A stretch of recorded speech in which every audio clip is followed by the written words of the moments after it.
Hello. Who's here? Welcome, welcome. I'll wait till a few of you come into the chatmosphere. Molly. Well, hello, Molly. Welcome. So glad you're here. A part two, I'll call it, for the Queen of California. I wanted to talk about just a few more things that came across and just wanting to share them. Thank you for joining. If you're joining from Facebook or Twitch, I have also those. Hello, Tina. Welcome, welcome. Dave, hello. And Money Honey, hello. I'll jump right in and begin. Again, this is brought to you by Silly Steel Structures, and you can contact us with the information below if you need any wonderful steel structure solutions. Let's see who else is in here. T. Witten, you made it. Hello. Dave is saying hello to everyone. Anne, hi. Anne and Norleen, hello. Yes, okay, so like I said, oh, Shauna's here. Hi, Shauna. Ernestina, welcome to class, night class. How are you doing? Do you have your snacks? Are you tucked into bed? Are you wearing something fluffy and snuggly somewhere? Adam is here. Hello, Adam. Welcome to night class where we are all students. Hello, Sheila. Welcome to night class. Are you ready? Linda's here tonight. Night class attendees. Okay, so trigger warning. Okay, this is night class, but I just want to let you know that I'm going to talk a little bit about the subject of vampires. So if you're triggered by vampire talk, I just want to let you know it's not like I'm going to get all gory, but I don't know. I just wanted to let you know that. Okay, it factors into this conversation. Okay, hello, Alex. How are you? Did I say hi to you, Ernestina? I'll do it again. Hello, Ernestina. I wasn't sure if I saw you. Thank you for coming by, Ernestina. And Deanne, hello. How are you? Hello. And Shayna, hello. My firstborn grandson was just born moments ago, and his name is Aries Helios. Well, congratulations. Oh my goodness, let's tell Shayna congratulations, her firstborn grandson. How special. Oh, I'm so happy for you. This is so nice. I missed you actually, Shayna. So nice to have you here. Sean, hello. Allison. Okay, so I'm going to jump in. I had a few more things. Is that you, Miss Harris is here? Yes, class is in session, okay? It's going to be a doozy. You're getting lots of love in there. Look at that, Shayna. Congratulating you. Okay, so again, this is titled, of course, Queen of California. We have more to discuss. Are you ready? So let me do my slides the way I like it. Okay, so this is the thing. I just happened to see some more things when I looked over my notes. Remember, I told you that that's how I learn. Like, I have to kind of look over the stuff. And the reason why I'm going through this is because it's helping. It's helping me. I hope it's helping you to look at the timeline in a different way and get some historical, just maybe some historical understanding of things, especially pre-flood. And how is all this stuff with Nephilim? I used to always hear people talk about that stuff, but I didn't understand it. It didn't make sense in terms of me plugging in. What does that actually mean? So now, you know how anything new, it's starting to take hold, and I'm understanding better every day. So this is a journey, and I'm glad that a lot of us are on this, same journey around the same time. We're starting to look into these things, and we're just trying things on, questioning things, maybe unlearning some things we realize we should unlearn, but being open to learning. So I am excited that we're doing it together. So I think that California is such an important state. And so much happens in terms of things coming from California. You've heard that, right? Of course, it's very influential to the entire nation and as well as New York. So, this whole bi-coastal thing, I think that, I want to do eventually a deep dive on New York as well. But right now, this thing about Queen Calafia, even though they say it's mythical, what I'm starting to feel is that, remember I said on the last live stream, it's like they're giving us, it's like, well, how did I say it? They're giving us a hint, not even a hint. They're saying, realm. This is her realm.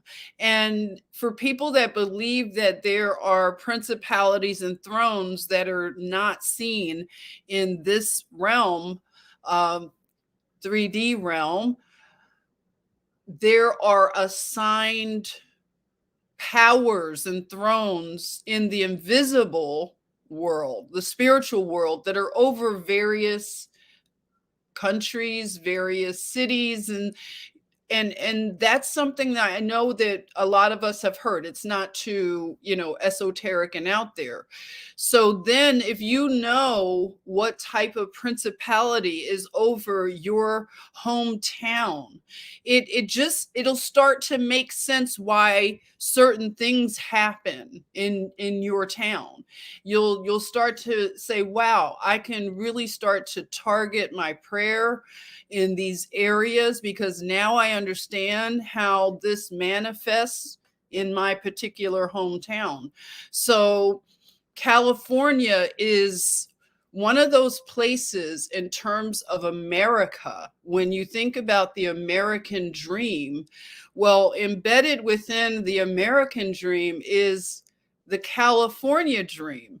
So a lot of people are lured out to California to fulfill a dream of fame, of fortune, and this is the place where gold comes from. This is, the place that made people rich instantly.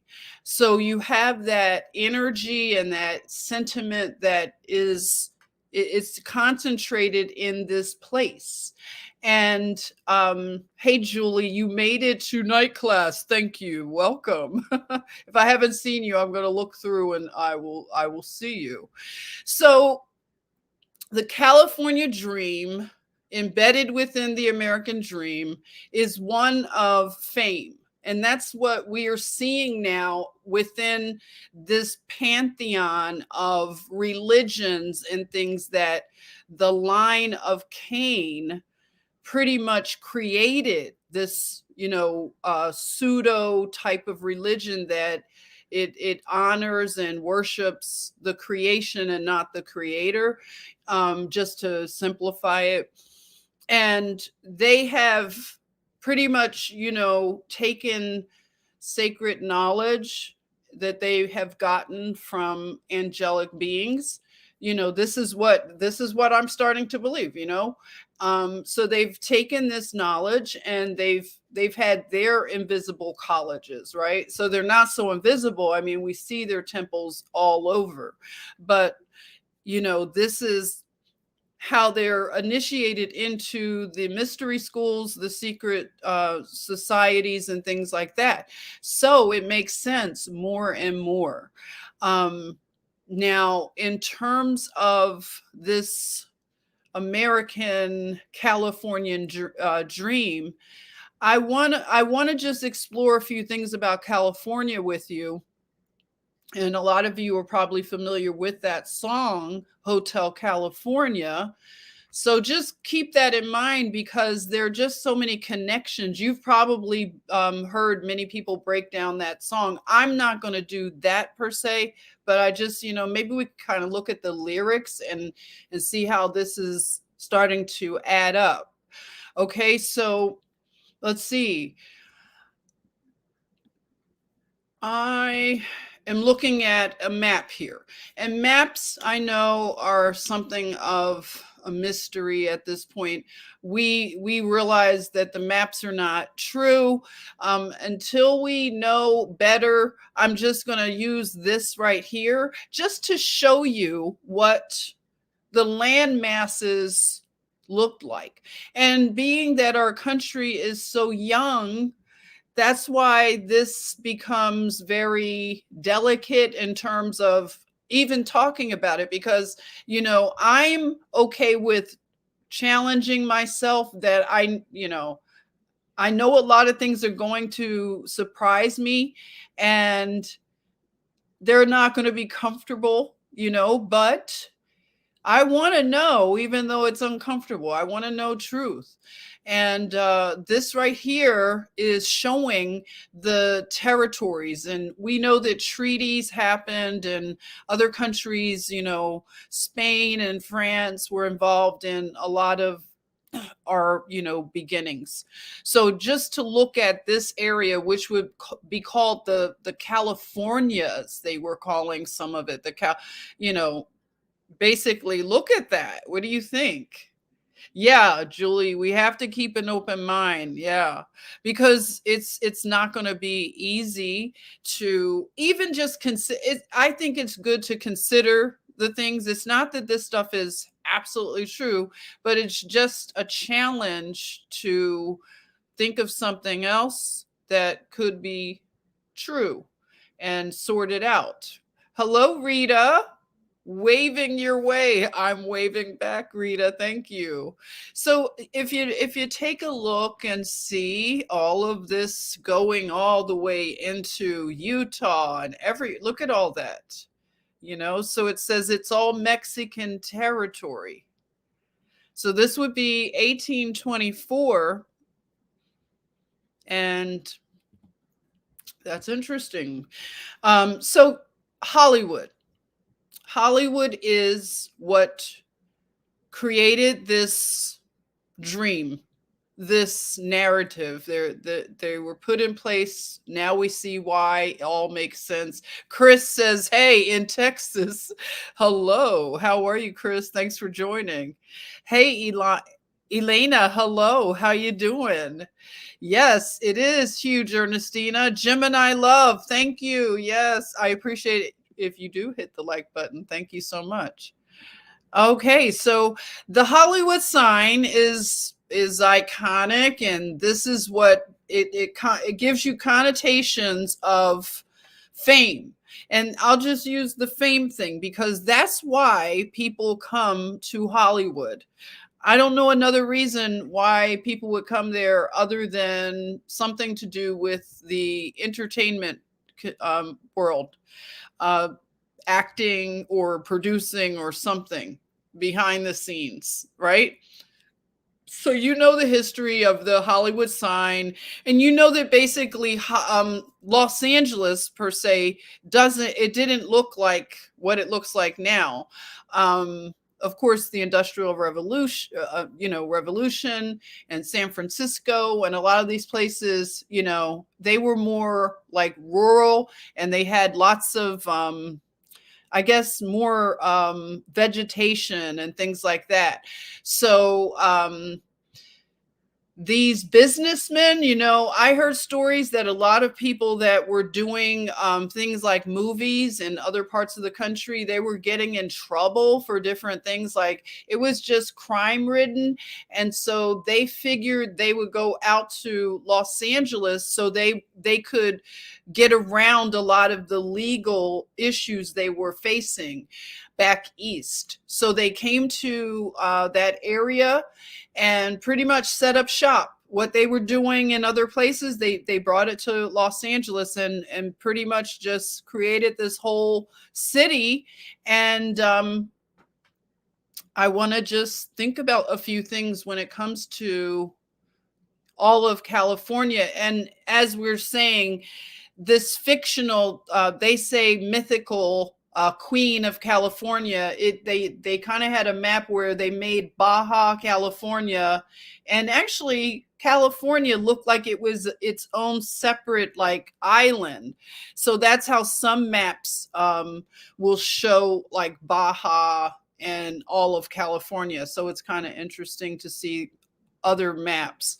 And it's a big lure for tourists. So that's another thing. Not so much people that are trying to become actors, but people who want to come and just, they want to take it all in. It's such a big tourist thing. So people want to get pictures, by the Hollywood sign. And it used to be called Hollywood Land. And I know a lot of us know that the holly is a tree that is used in witchcraft in terms of the holly wand. So it has something to do with the way they pick the name Hollywood. So that's something I know a lot of us had heard about.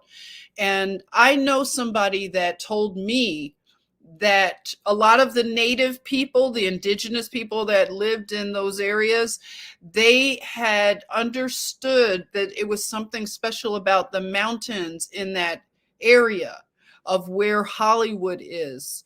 And she explained it to me this way. She said that the native people believed that if you were in that area, you could see visions, and you could, I guess, in a sense, like cast the visions and manifest them. So I was like, wow, when my friend explained that to me, that was embedded in the beliefs of the indigenous people of all of that area. Again, like I showed you that map, all of Mexico, Texas, and all that area.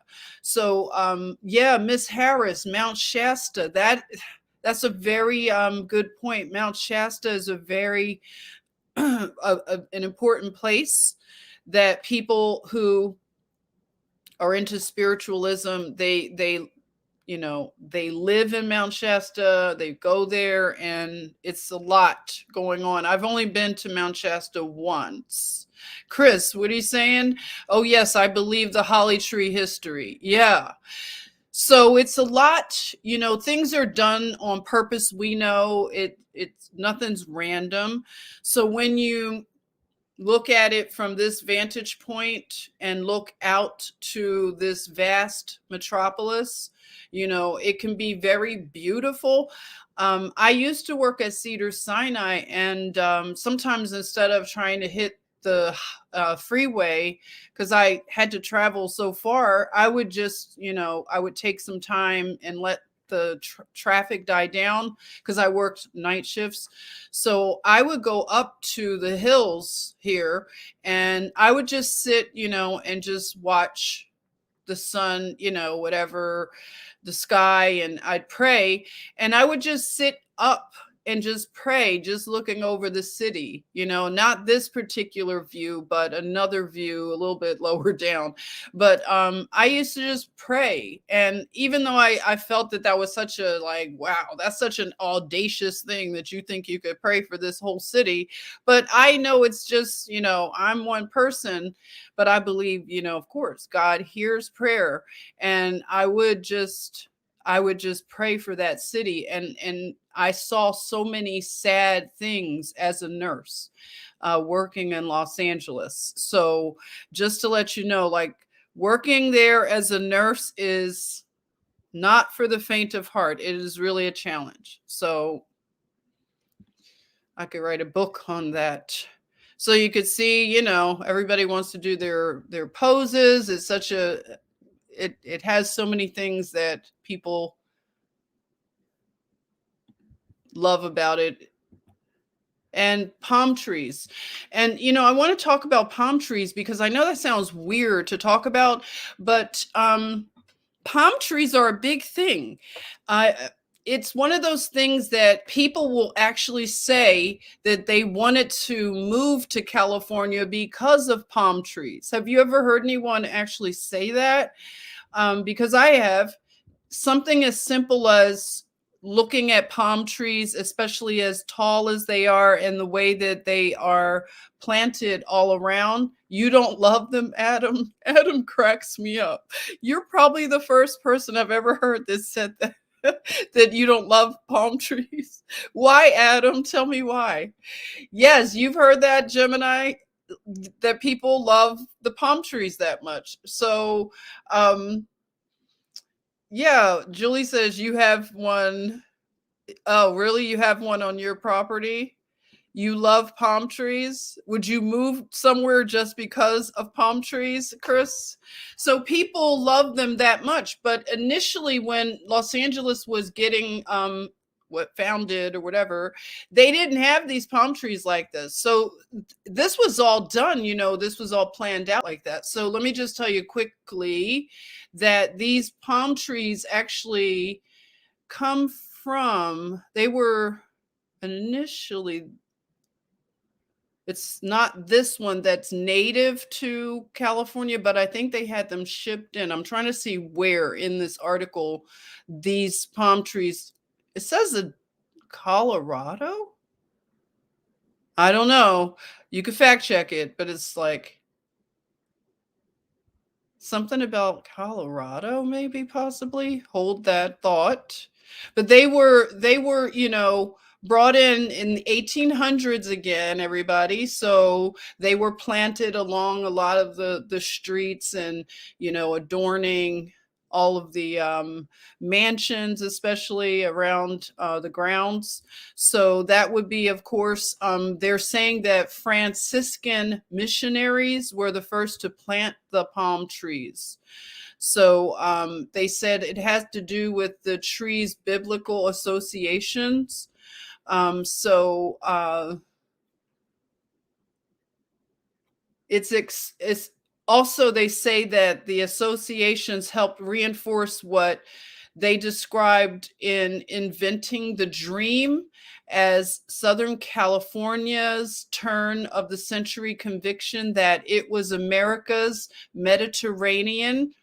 And so basically they were making this into a paradise on earth. Okay. So yeah, and I'm not sure why they would have said Colorado, and I don't know. I was just thumbing through that article. If anybody has any information as to where they got those palm trees that they were planting, let me know, please. Drop it in the chatmosphere. Shayna says one of the sweetest sounds that soothes the soul, it's the sound of rustling palms. So that part I like to hear. It's the part that gets brown and starts to make that. Oh, I know what you're talking about. Yes, it's like a rustling sound.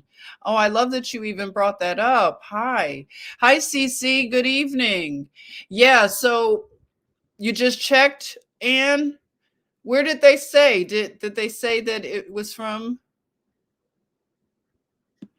Oh, pine and aspen are the only natives of yeah. If you get that info, let me know. So anyway, more palm trees. So this is something that, really gets people into this mindset. They come to the city of Los Angeles or other cities, San Diego or San Francisco, and they think that their life is going to be like the movies have casted these visions.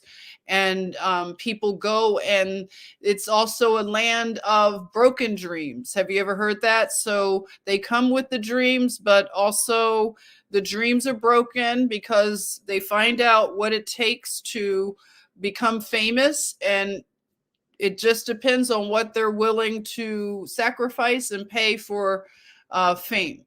So we've heard plenty of stories. So again, with the whole like iconic palm tree vision, imagery and things like that. I know I brought up Nipsey the other day. I bring him back into this conversation again because he's known as being like very much rooted in Los Angeles culture, gang culture, rap culture, and things like that.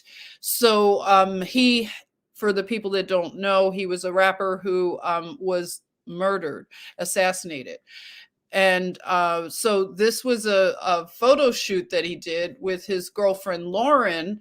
And, it's that classic Los Angeles picture. So I just wanted to just show you. I'm not sure all of the symbolism and the things that were decoded from this photo shoot. If you know anything, if you've decoded what this type of photo shoot was really communicating, share that, please. Let us know. And thank you in advance. So we're talking about images, right? And I don't know about you. Have you ever questioned why is it that this family, this name Getty, is on every picture just about? If you've ever tried to do anything involving curating pictures, right? Have you ever wondered why Getty would be all over images everywhere? Like, what's the deal with the Getty family? Because I know that eventually I'm going to circle back to the Gettys.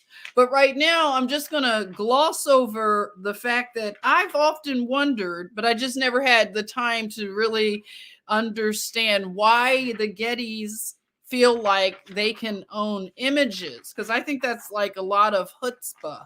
What about you? They literally feel like how do you get that kind of like chutzpah to think that you can own images? But yeah, we're just going to talk about them a little bit. So I was going to my notes, had to get new books. I've already gone through so many. So they own them all, Tina? Tina, please tell me, how do you get to do that? Like who made them the arbiters of everything photography? I don't understand. Yep, right, Linda? What's the deal? So the Gettys. Yeah, well, they are a family that I could tell I'm going to do a little bit more with. So yeah, you've seen this Getty Images, right? This is the logo. It's spread across all images, right? So we'll find out more about them. So your images are pretty much all owned by Getty.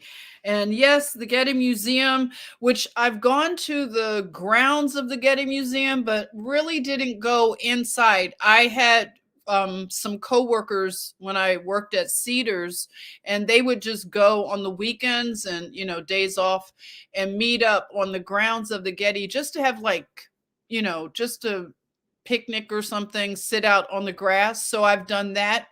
But going inside, it was like, it seemed pretty strange. It seemed like it wasn't open to the public. A lot of the different buildings, I without knowing what we know now about a lot of this stuff, this was like, way before we're red pilled on this stuff. I did sense that it was a lot of secretive stuff. It didn't seem like a museum that I've ever gone to. It just seemed like it was really dark and, that's all I can say. Like it was a lot being hidden, it felt. So that's now I'm like, duh, of course. I was picking up on something and didn't know what it was. So, they have all the art and all the things, the artifacts and all of that. And this is what the Getty looks like. For anybody who's never been, we'll kind of take a little trip, you could be tucked in again. So the Getty looks like this. I could say that, it's impressive, but, when we start looking at the Antiquitech, it's hard to look at modern architecture because even though I like modern stuff, it's just, it is always felt, I don't know, cold. That's one of the words, but I do like it. I have to say, I like all of it. Hey there, 60 and Restless. Hi, thanks for joining. You said, according to Google, the July 9th, 1880 New York Times edition has an article about palm leaf fossils found in Colorado. So, wow. Oh boy. It is Palm Tree Gate, okay? So here it is. You can see looking out to the city. You get a sort of feel for where you are if you know all the crazy freeways out there. And this is the grounds of one of the Getty estates. So they have estates all over the world. So, just to kind of give you an idea, This to me was funny. You know, I'm going to have to be silly here. Here's a picture of the Getty family, and then they have a Getty thing slapped on it, a Getty, what do you call it? A water seal. So it's kind of like, what do you call that? It's like, whoa, okay. So yeah, that's like jumping over the shark a bit. So you kind of get a feel for the, Getty family, you know, ignore that he has like a medal there. They said he earned some kind of medal in some kind of society, but no, we're not paying attention to that. That's conspiracy. But just look at the architecture in the back there. Look, nothing to see here, people. But this was the day that he got his medal for something. So yeah. Um, let's see. What are you saying here? Cold is a great way to describe modern buildings. Yeah, I mean cold, and I grew to like a lot of modern buildings. Inception, right? Wasn't that a crazy Inception example, right, Adam? It was so crazy. Anne says, my friend in California said Newsom is connected to the Gettys. Yeah, can we get any fact checks on that? Is Newsom a Getty and is Pelosi a Getty? Does anybody know? Can they let us know? Oh, Joseph O'Sullivan, thank you. You made it to our night class. Thank you and welcome. Yes, and love to you over in Ireland. Yes, and hemp can be shipped anywhere in the United States, and I have found some that ship. Okay, you're talking to someone there. Hey, Chris. What, Chris? Oh yeah, I know, right? The medal. We're not focused on that. So this is the Getty patriarch, I could say. Um J. Paul Getty. I don't know if it's first, second, or whatever, but eventually I have a feeling I'm going to be circling back to do a deep dive on the Getty family because, yeah, they have some pretty, yeah, yeah, I'm just saying, okay, the Gettys are woo. Now, you know how we've been talking about melodrama? They look like they have their share, as everyone does in families, but because of their family's fortune, it takes it up notches of ghoul. Okay. Shout out to Paul Romano. I'm about to go full with his ghoul thing because all of them are ghoulish.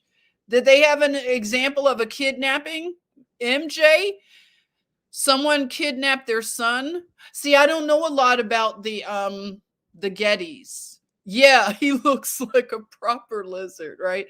And if you look at the logo there, that is the Getty arms, coat of arms. So they have another Getty coat of arms for their Scottish side, but this is the one for the American. Okay. So yeah. Golden Crisp says Pelosi is daughter of the Alessandro family. Okay, so there's no crossing over to the Gettys. We had heard that, well, is it Newsom then?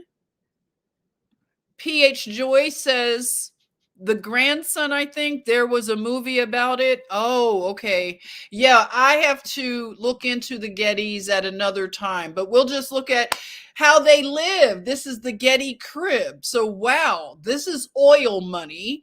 And I guess pictures, land you into homes like this. So this is one of their many. So we're going to do a little bit of, we're going to look at the architecture and see what you think. If you see something, say something always. We always love to see what you're saying. So yeah. 60 and Restless says you love Ayn Rand, Fountainhead novel for perspective on architecture. Yes, to me, some modern or contemporary seems organic and natural to its setting, thus beautiful. That's a good point. Thank you. I agree. It comes with like you said, the scenery, the setting. And I'm going to share some modern pieces too. I'm not going to just do only the old architecture because LA is such a new type of city. So here's another view of J. Paul Getty and one of his homes. So yeah, he looks like he would, kind of talk like this. Hi, hello, right? Like you said, right? You said proper lizard. He looks like a proper lizard. Very proper. So there's something that came on. I don't know if it's this year. Anybody know about this, called Trust with Donald Sutherland? It was about the Getty family saga. So I didn't know anything about it. Anybody know about this? Like Count Dracula? Exactly, right? Would you want to go into that home? I would say, hey, Paul, let's talk out here on the lawn. I'm good. No, I don't want any wine. I'm good. Thank you. I already had wine before I came over, right? So anyway, yeah, so this is the something to do with the family.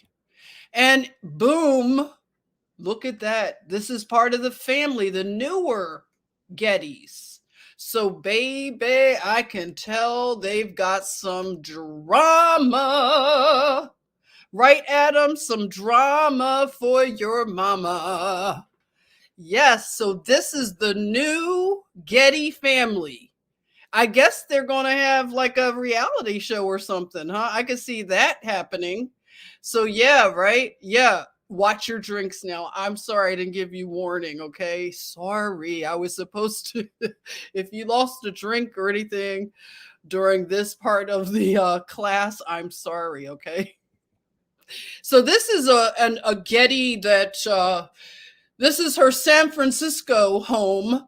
And, this is her at home with the Poochies. And look at that. Do you think that's nice decor? Does it seem comfortable, like you could sit around and drink tea and play with the puppies? And does it look cozy to you? What are you thinking? Huh? A little bit?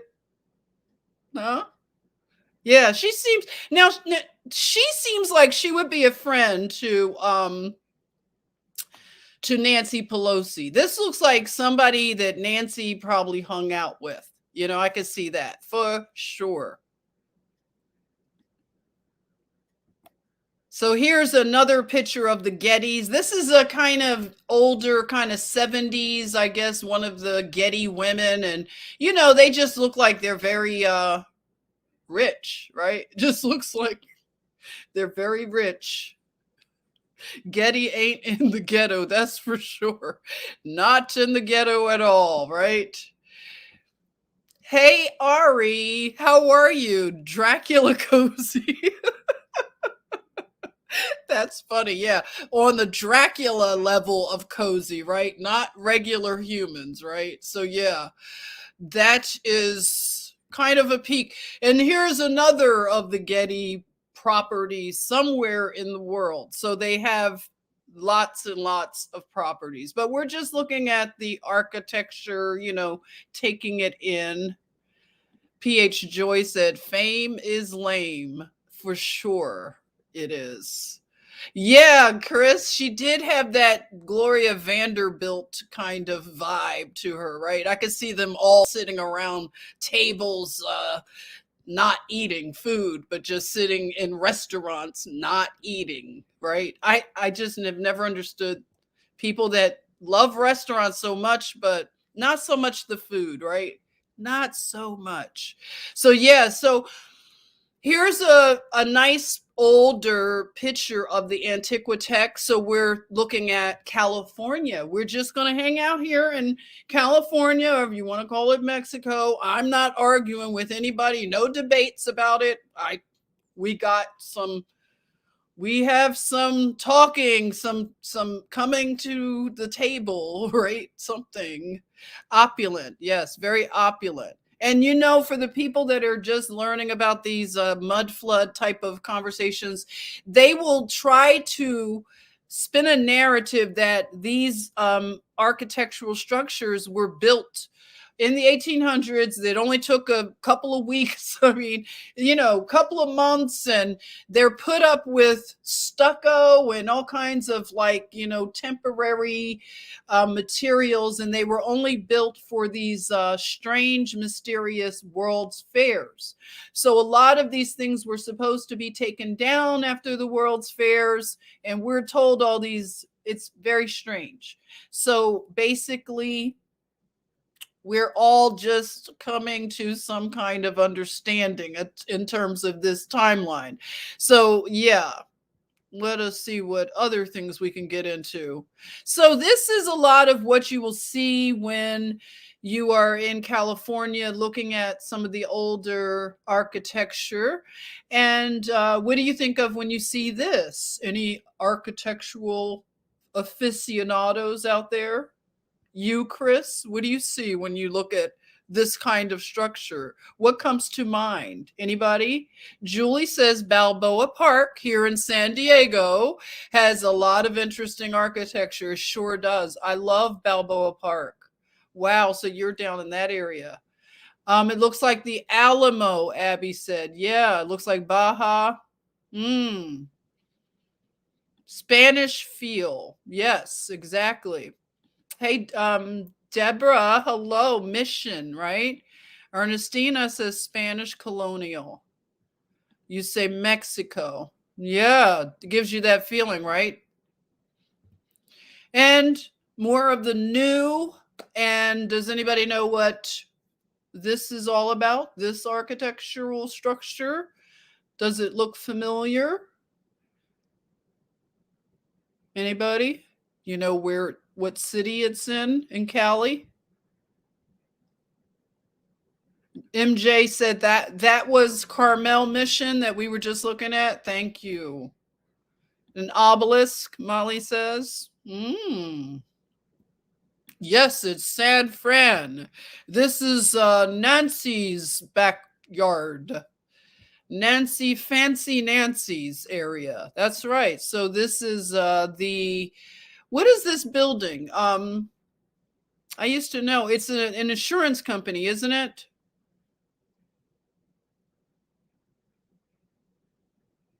Anybody know what this one is? I've forgotten. Let's see if we can just do the don't look it up. Anybody know? Like, can we just think of this one? Oh, or is it a bank? Is it a bank or an insurance company it's named after? I'm waiting till the chatmosphere. Come on, come through. Ah, that's where Nancy goes to plug in her batteries. That's right. MetLife. No, I don't think it's MetLife. I'll know it if it looks. It's a bank. It's named after a bank. Yeah, it is maybe a bank. You said it looks like a mockery of old tech. Yeah, I can see what you're saying. It does look like a mockery. It'll come to someone I know. We have our Northern Cali people. Maybe somebody will jump on and tell us what the name of this modern. And so here's some more going back to the old. Let's see, has anybody filled it in? Where are our Bay Area family? World Bank, Bank of America, Abby? I don't know. Rita. And then here's a view of San Francisco. This is around the 70s. No, not 70s. I think from when I looked at the date, I think it's in the 60s, possibly. San Francisco. So you can, get a feel for how it looked. Chris says First Fidelity keeps popping in. Oh, yeah. So you think it's. Hello, Grandma Mac. Oh, my goodness. Welcome. Oh, from Fort Murray, Alta. Welcome, welcome. It's so nice to see you in here. And a lot of the architecture you will see bells, lots of these type of bells, mission bells, we could say.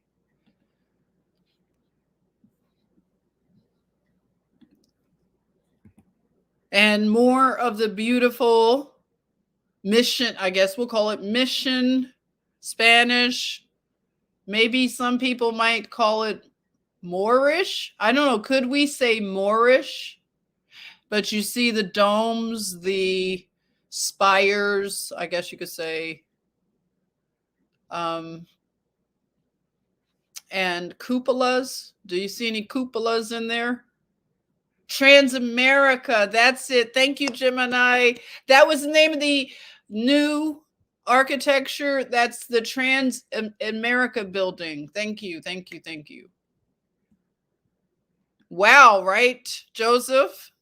It's amazing, isn't it? So this is got the California. We're doing the California Transamerica. Oh, wait. Hello. Used to hang out there a lot. Thank you. Okay, Bridget's here. Hey, Bridget, Transamerica building. Okay, Transamerica. Thank you. And look at that. That is, actually, I think it's the Disney Orchestra. It's a very new piece of construction in downtown Los Angeles. So it's a concert hall. And I believe it is Disney, unless it's been sold or anything, but from what I understand, and somebody can just let me know. You say this is hideous to you? Okay. Not everybody likes this new stuff. Hey, Dana, hadn't seen you in a while. Hi. You said I was just going to type that Transamerica. Yes. We need you here, Dana. Yes, so here is more back to the old. Something about this, I think of Ireland. I don't know. Why does this look Irish to me? Like I would see this over somewhere in Ireland. What do you think, Joseph? Is that right? Does that look kind of like stuff you see a lot?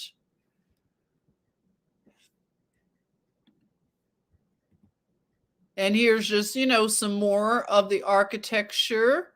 We tend to see, of course, banks are a lot of times in these buildings. So this is Los Angeles, and I know you've seen these buildings all over. Same exact style. And you can see how it's on a slant. That's always interesting. So look at the way that the building and the sidewalk, and because California is so hilly, you could just see how that must be from the, a lot of buildings don't have so-called basements, right? Joseph said there are some like that everywhere in Hollywood. Yeah, that mud flood slant. Exactly. And here's more of, that style of, I'm trying to think, what would you call this? Anybody know what this style is called right here? I think this is newer construction. Tell me what you think. I don't think this is old. I think it's something new, but they know how to give it an older look. What's your opinion on that? Hey, Liz, you said those old buildings would make good bed and breakfast. Yeah, they would. Oh, okay. So you say it looks Greek? This looks Greek, really? You agree that it's modern, right? This isn't, Tudor. You say Tudor. Okay. And you say it looks Georgian. Okay. And we're getting another Tudor possibly. Okay. And Rita says Tudor. Okay. So we're all believing that this is new construction.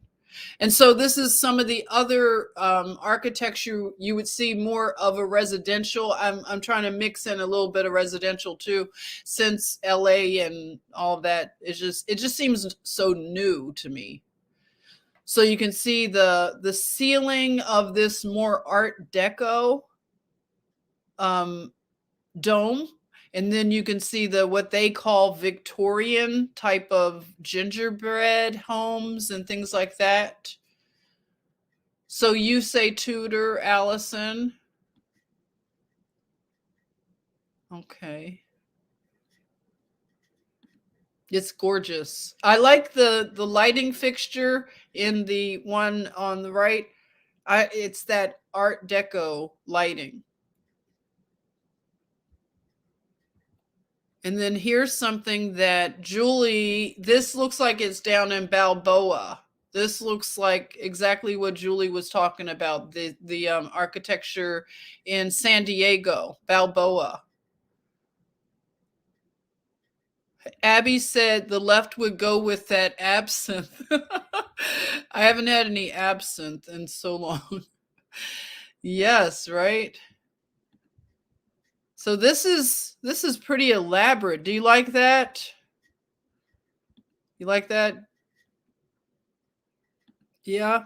Okay, Julia is confirming. So this is Balboa in San Diego.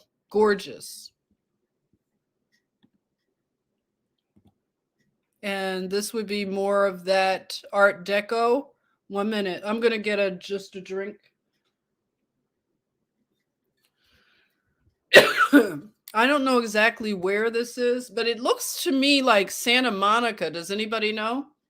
Oh, that's what they said, Julie. Balboa. You like that, Miss Harris? Balboa from the World's Fair, supposedly. So it's one of those World's Fair weird stories that are out there. Yeah. That is so bizarre, the whole World's Fairs. There's so many people that people can share like they do in the chat. If you want to let people know who is a good source to learn about the World's Fairs, if you don't mind, just I know you all share that all the time, but if you don't mind, because sometimes we have new people that join us, if you want to just share with anybody new to this some good resources if they want to learn about World's Fairs, like who you think is a good teacher of that type of information. Tina says all of the 1800s were strange. Yeah, I mean that whole. I'm gonna get more into the 1800s. It's totally weird, right? Shayna says autodidactic, didactic. I like him. Yes, I love that one. John Levy. So thank you. Simple question. Can you answer? So these are some of the people that you can check out. Shayna says University of Light is one.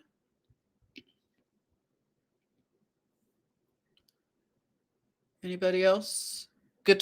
Cool guitar gear. Did we say? Yes, I like cool guitar gear.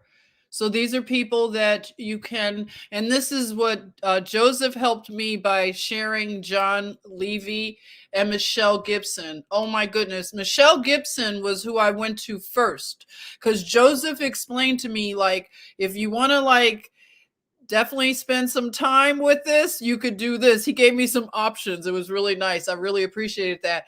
I jump in, that's my personality. I go fully into something. I was ready to just get into it. So I went and Michelle Gibson was very good. John Levy, and like you all were saying, cool guitar gear, autodidactic, and just keep sharing. I really appreciate that. Okay.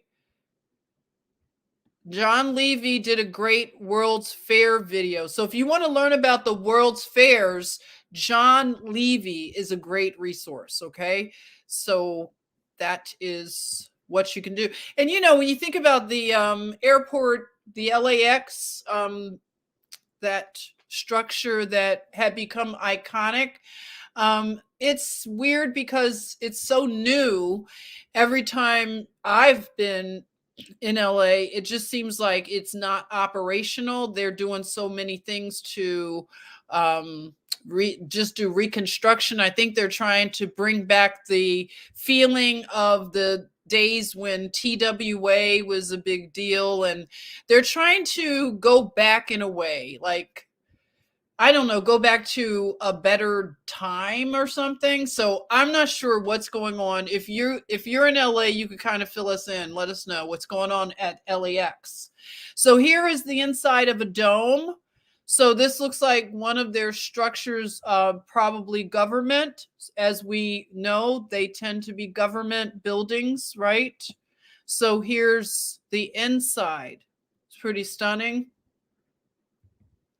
And then just more of the architecture, that Spanish mission style that you see a lot. And back to the more modern.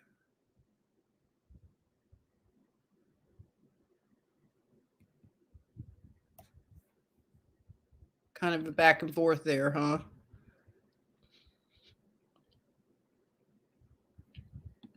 Domes are resonance chambers. Nice. And here, some of the homes. This looks like stuff you would see in Santa Monica, actually. And actually, you know what? You see these homes in Savannah, Georgia, also. And you see them in all kinds of places, even San Francisco, right? Don't you see homes like this? So a lot of places you will see these types of homes. Even in Ventura County, you will see a lot of homes like this. And if you have homes like this in your area, let us know where you are, like, or where you've seen this type of architecture. You have a lot of it in Canada. Nice. And this was really weird, everyone. I just came across it. It's a boot, right? And it's like, Mother Goose Pantry. So it was on 1959 East Colorado Boulevard in Pasadena. So this is in 1929. And it's a big black boot for Mother Goose Pantry. And you can see all the children lining up to go. And I don't know. I don't I don't like this. Why? It seems very Pied Piper-ish, doesn't it? You've seen those homes. Yes, in San Jose. Oh, okay. Yes. I know, Dave, right? Doesn't it give you the like weird vibes? Yeah, it's like real weird, right, Chris? The old lady who lived in a shoe. I just don't know, like, that looks very suspect to me. That's a horrible rhyme, Norlene said. Creepy, right? So you're getting the same feeling. When I saw it, I said, I don't like the way this looks. This doesn't, what kind of pantry is this? So it's a restaurant? Like, what is this? It looks like it has an upstairs. I don't know, everyone. If anybody has any idea what that was all about, let us know, because I haven't looked into the whole thing yet, but it was just something that I came across.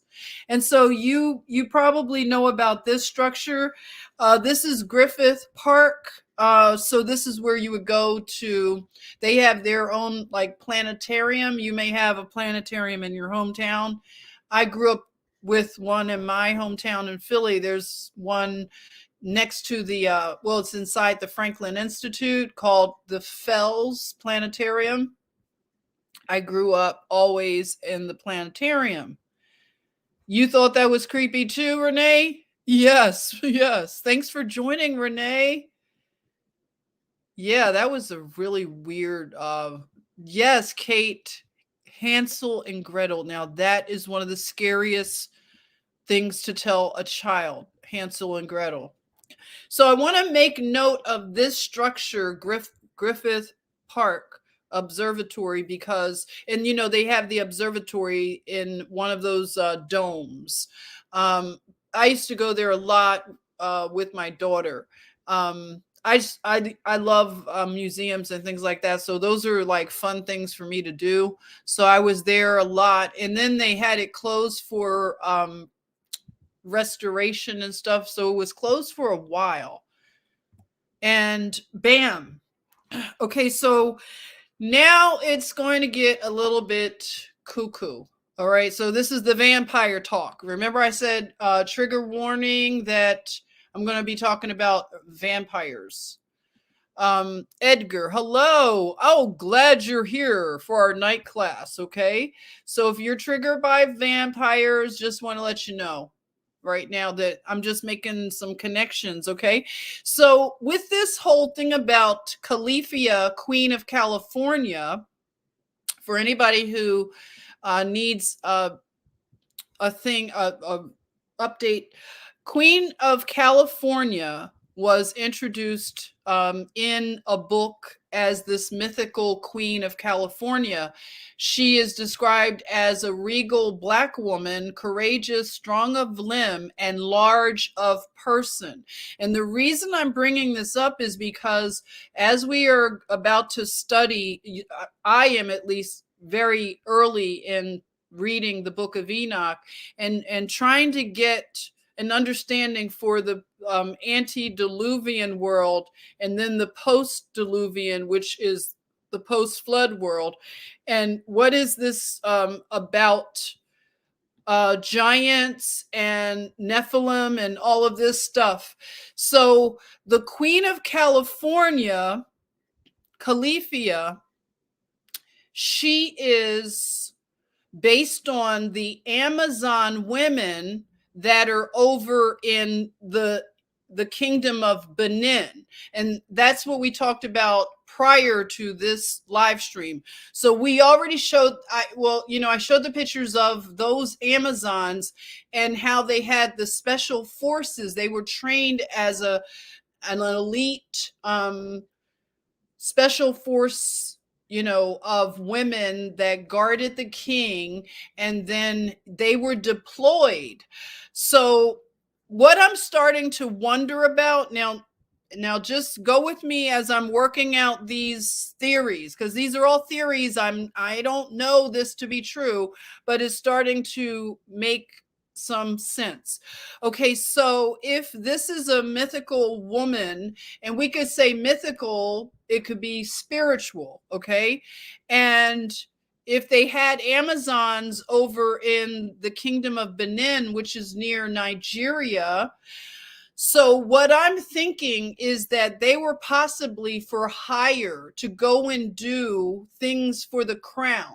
So the queen or the king or any of the thrones would hire different mercenaries and groups that would go in and do their bidding, like wars.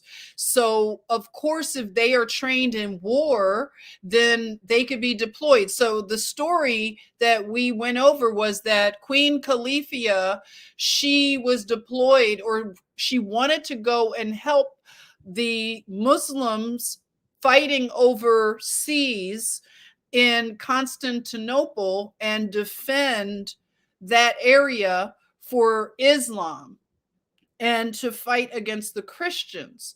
But they say that she was converted and married to one of the king's cousins, and then she went back to California.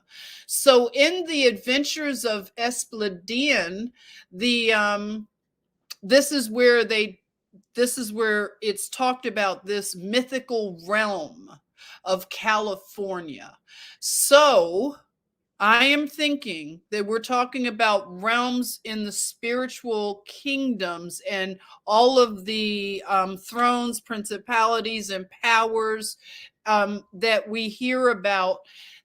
If they're letting us know this may be the realm of Calafia, then we can understand why that area has the, I guess you could say, the spirit that it has and the issues that they deal with in the Californians, I'll say.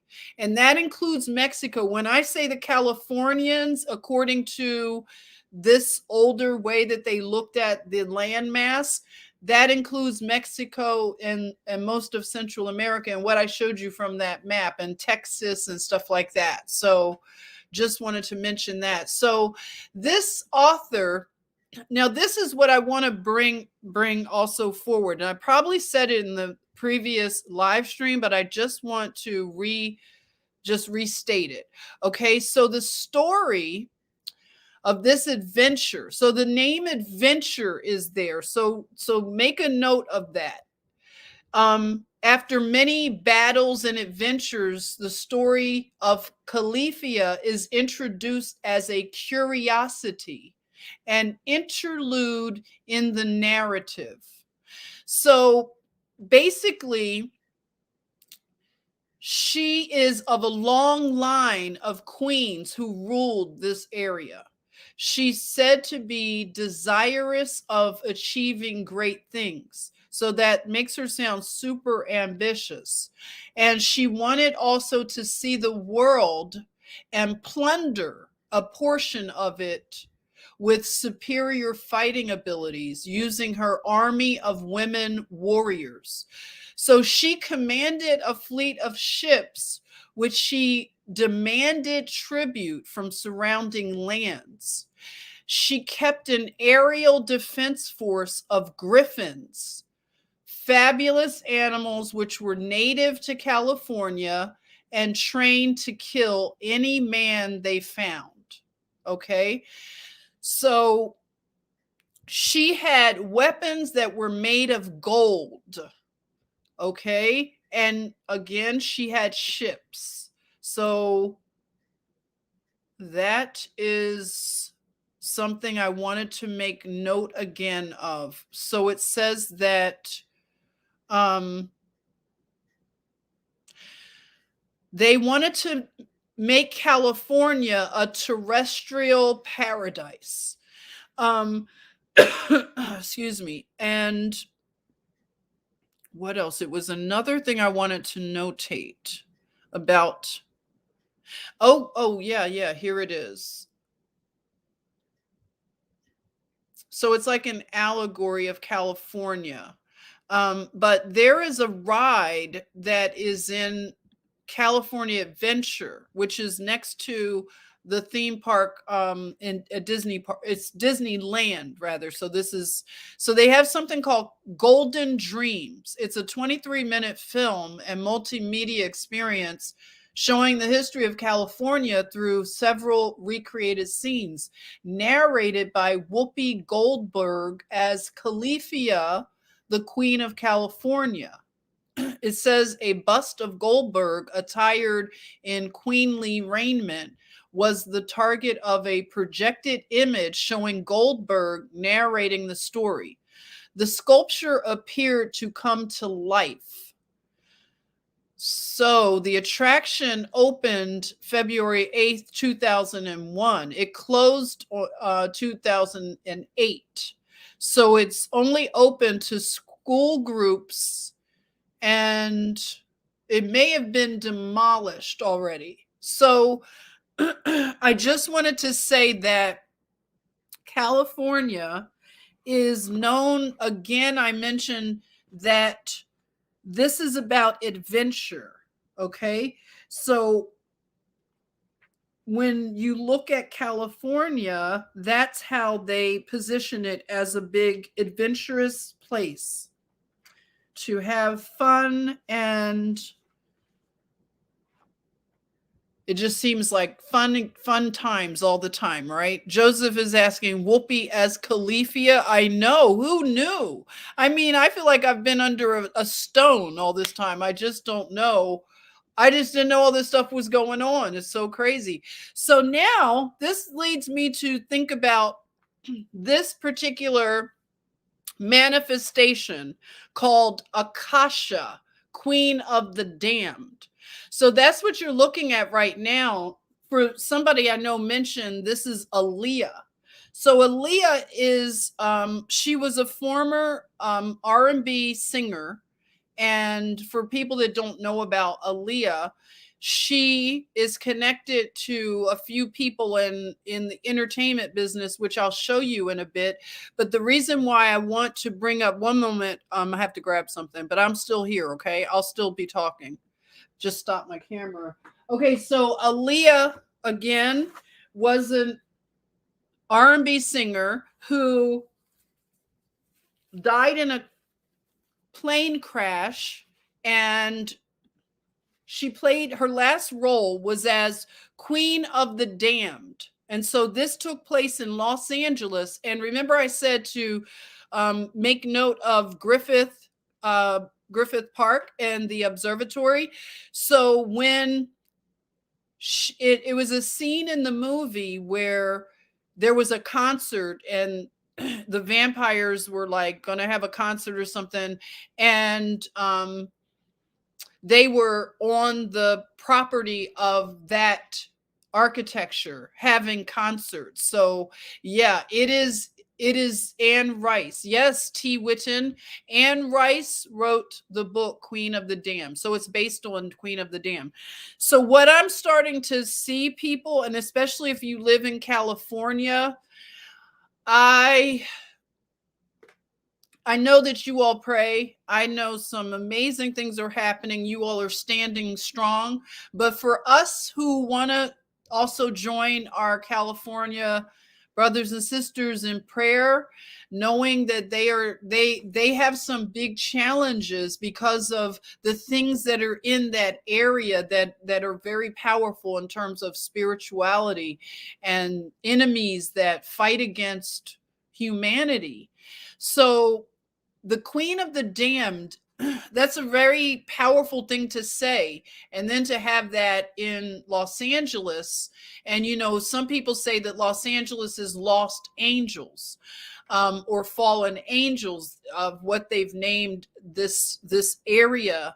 And they've created this dreamland. And so Akasha, I'm starting to think, would be another iteration of Calafia. Now tell me if I'm out there, but I'm just thinking that they give the name of this entity many different names, right? So could it be that the entity that is over that area, one of the fallen, one of the previous maybe antediluvian giants that were over that area, maybe gets different names, right? So could it be that Aaliyah was actually playing this particular Queen of California? So I'm just asking, okay? I'm wondering. So you can see here that it's very vampire-ish, very ghoulish. And so this is one of the posters, Queen of the Damned. And it says, all she wants is hell on earth. So this is the type of entertainment that comes out of Hollywood. And it is very disturbing. And it has just been something that, I don't know, we're just,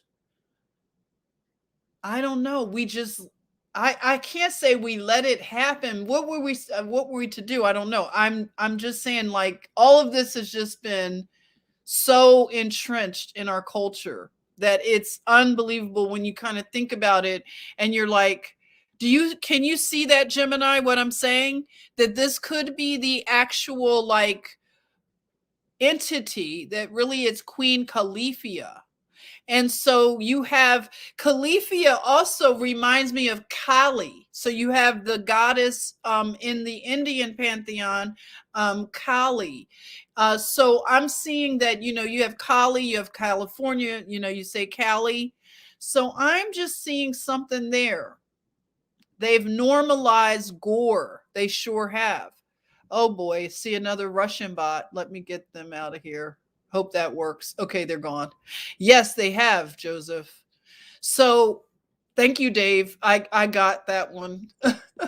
So here we are with this weirdness.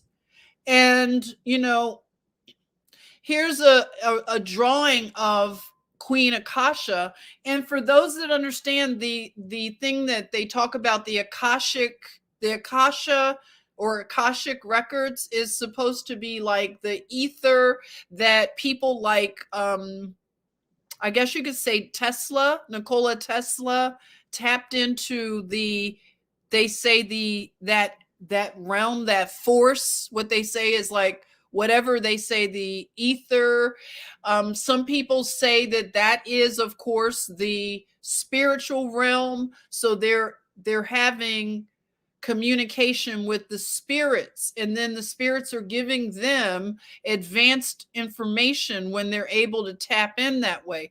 So that's something that you know, in terms of like this Akasha name, they also call that sometimes the Akashic records. And that's like all the information that has ever been known.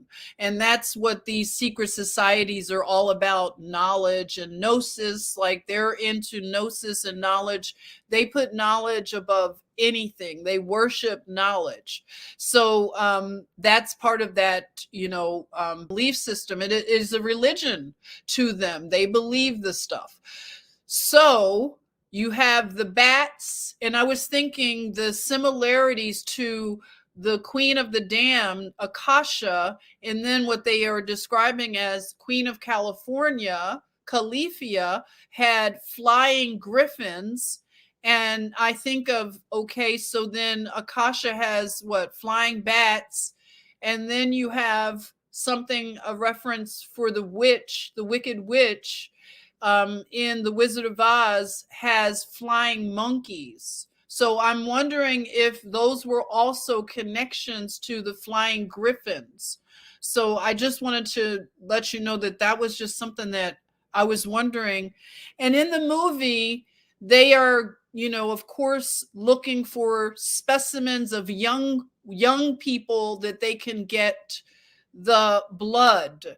And that is something that actually is not a stretch. You can look this up. Some people, they do donate. Young people will donate their blood to older people, and they'll do direct transfers. And of course, they'll go to the different banks, but you can do a direct person to person. That's happening. So there are sometimes people that recruit young people for various functions, like a party or something, and they are solicited for their blood. So this is happening. And a lot of people thought that we were just making it up, but it's confirmed. They have it in mainstream sources. Even they talk about this stuff openly. And when I was a nurse out in Los Angeles, I took care of a woman who had been drugged. She went to a bar by herself, and I always talk to young women, and not just women, but just young people, to not go to places like that by yourself. So she went out because she said her friends didn't want to go out. She wanted to go out. So she went to a bar, and she happens to be a redhead, a pretty woman. She was sitting at the bar, and she said it was a nice looking man who introduced himself, and he bought her a drink, and they got along. And he was saying, hey, I'm about to go to another spot. Would you like to ride with me? Okay, ladies, what do you do, right? So she agreed to go with him, leave her car there and go with him. And he was acting strange, she told me. And yeah, right, Gemini love? Nope, no way. So he told her he had to make a stop. She was in his car. He had to make a stop. The whole thing now is going to look like any movie you've seen, Taken or crazy stuff like that. So she said that he went to some industrial kind of complex, and he told her he had to go into this building and to come with him. And she got out of the car, went with him into this stranger danger, right? Into this building with him. And she said that all of a sudden, she saw all of these men, and they were all dressed in suits. And so she got raped and left for dead. And so she lived through it, but she had some major trauma. That's why she was in the hospital. So basically, what she had determined was they were shopping for a certain type of woman. So this person was sent out to get the type of woman that they wanted. So it was horrible, but I just, I try to tell young people based on some of the things that I have actually witnessed, and heard their stories. But yes, Julie, you never go alone, and you never leave who you go with. That's the rule number Q. Yes, absolutely. So that was a scene. And I always have to give you something funny for the cosplay. We're just going to call it the cosplay. Okay. So, hey, this movie may not be something that you would think was a blockbuster, but I want us to consider that that was something that they were communicating to someone else. This was something else going on. I would venture to say possibly a ritual, allegedly, that happened with this movie. And maybe, okay, I'll wait till I get to those slides and just kind of show you so we can look and see what we're seeing. But yes, so they have the Queen Akasha headpieces that somebody makes them on Etsy or something. But who knew that Queen Akasha, Queen of the Damned, was so popular? Okay, did you know that? Yes, Rita, and always watch your drink. That's right. Abby, did you know that this was a thing? Yes, they are very real. So there you are. I think one of the Kardashian sisters has actually had her teeth sharpened. So people do get their teeth sharpened, or they get, they put in some kind of, or they could have it done like, I don't know, a veneer made like that. Yeah, more permanent. And there you are with more of this kind of ornamentation that gives homage to the Queen, I'm going to say, of California. Because I believe this is what I'm picking up on. What do you think? So you see the rings or whatever you would call it. It's like armory. It looks like armor, doesn't it?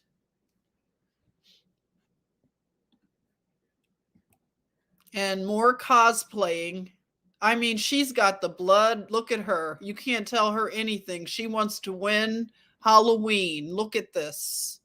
Who knew? I don't know. Have you guys seen people dressed up like Akasha? Because my goodness, it's so ghoulish. This culture is so ghoulish, to borrow the phrase from Paul Romano. Paul Romano really started something, because this is what it is. It's ghoul land, right? And they even have it as a cutesy little, what is this to appeal to children? Every time you turn around, it's something to do with children. And I'm just saying it's pretty weird.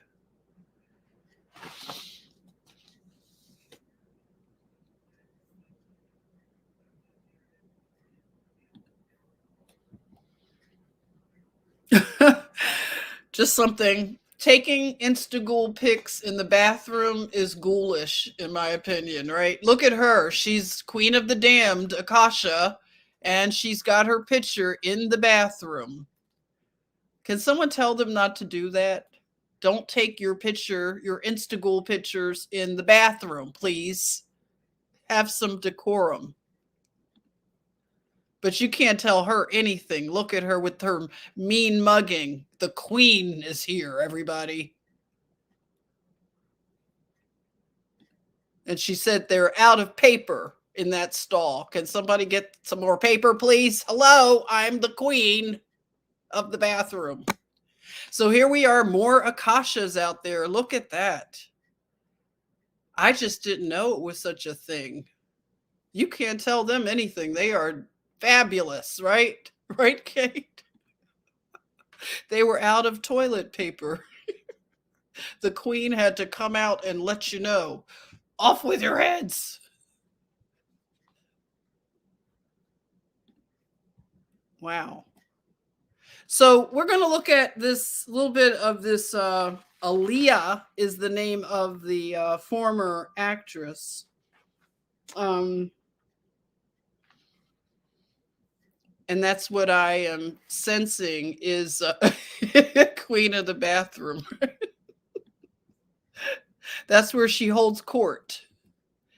So she was in a movie called Romeo Must Die. And I had to think about the name of that. And I was like, there were some weird rituals that she was in. I'll say mystery plays that they do in Hollywood. I believe, yeah, absolutely, she was sacrificed. I'm going to just go on a limb and say that she was sacrificed. Is something really weird about her death in that plane crash. So, yeah, I'm gonna, yeah, Romeo Must Die. Isn't that weird? So Jet Li was in that movie with her.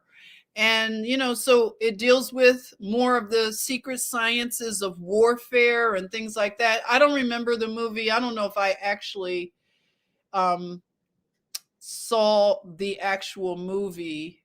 You say it's trying to discredit men again with that title, Romeo Must Die? Yeah.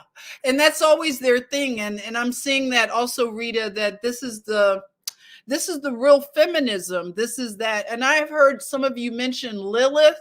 Now, I don't know about Lilith, but I want to find out, what is the deal? Is that real?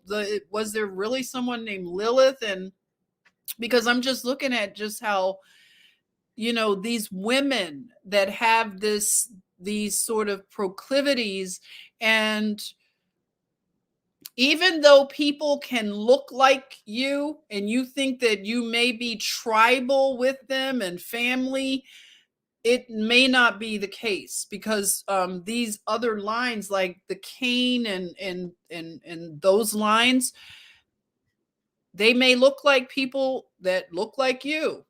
Gemini, you believe that Lilith was Adam's first wife?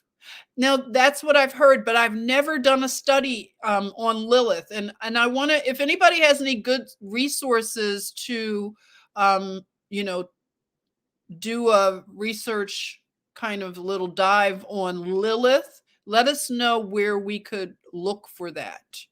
So yeah, Jet Li, and I think of the Lee family, like Lee, we've heard of them, and then it's just weird, I just see him passing her the money in this like image, and I just think of Aaliyah and just how she was after fame, of course, fame and fortune, and her family is a entertainment family. I believe her uncle was married to Gladys Knight.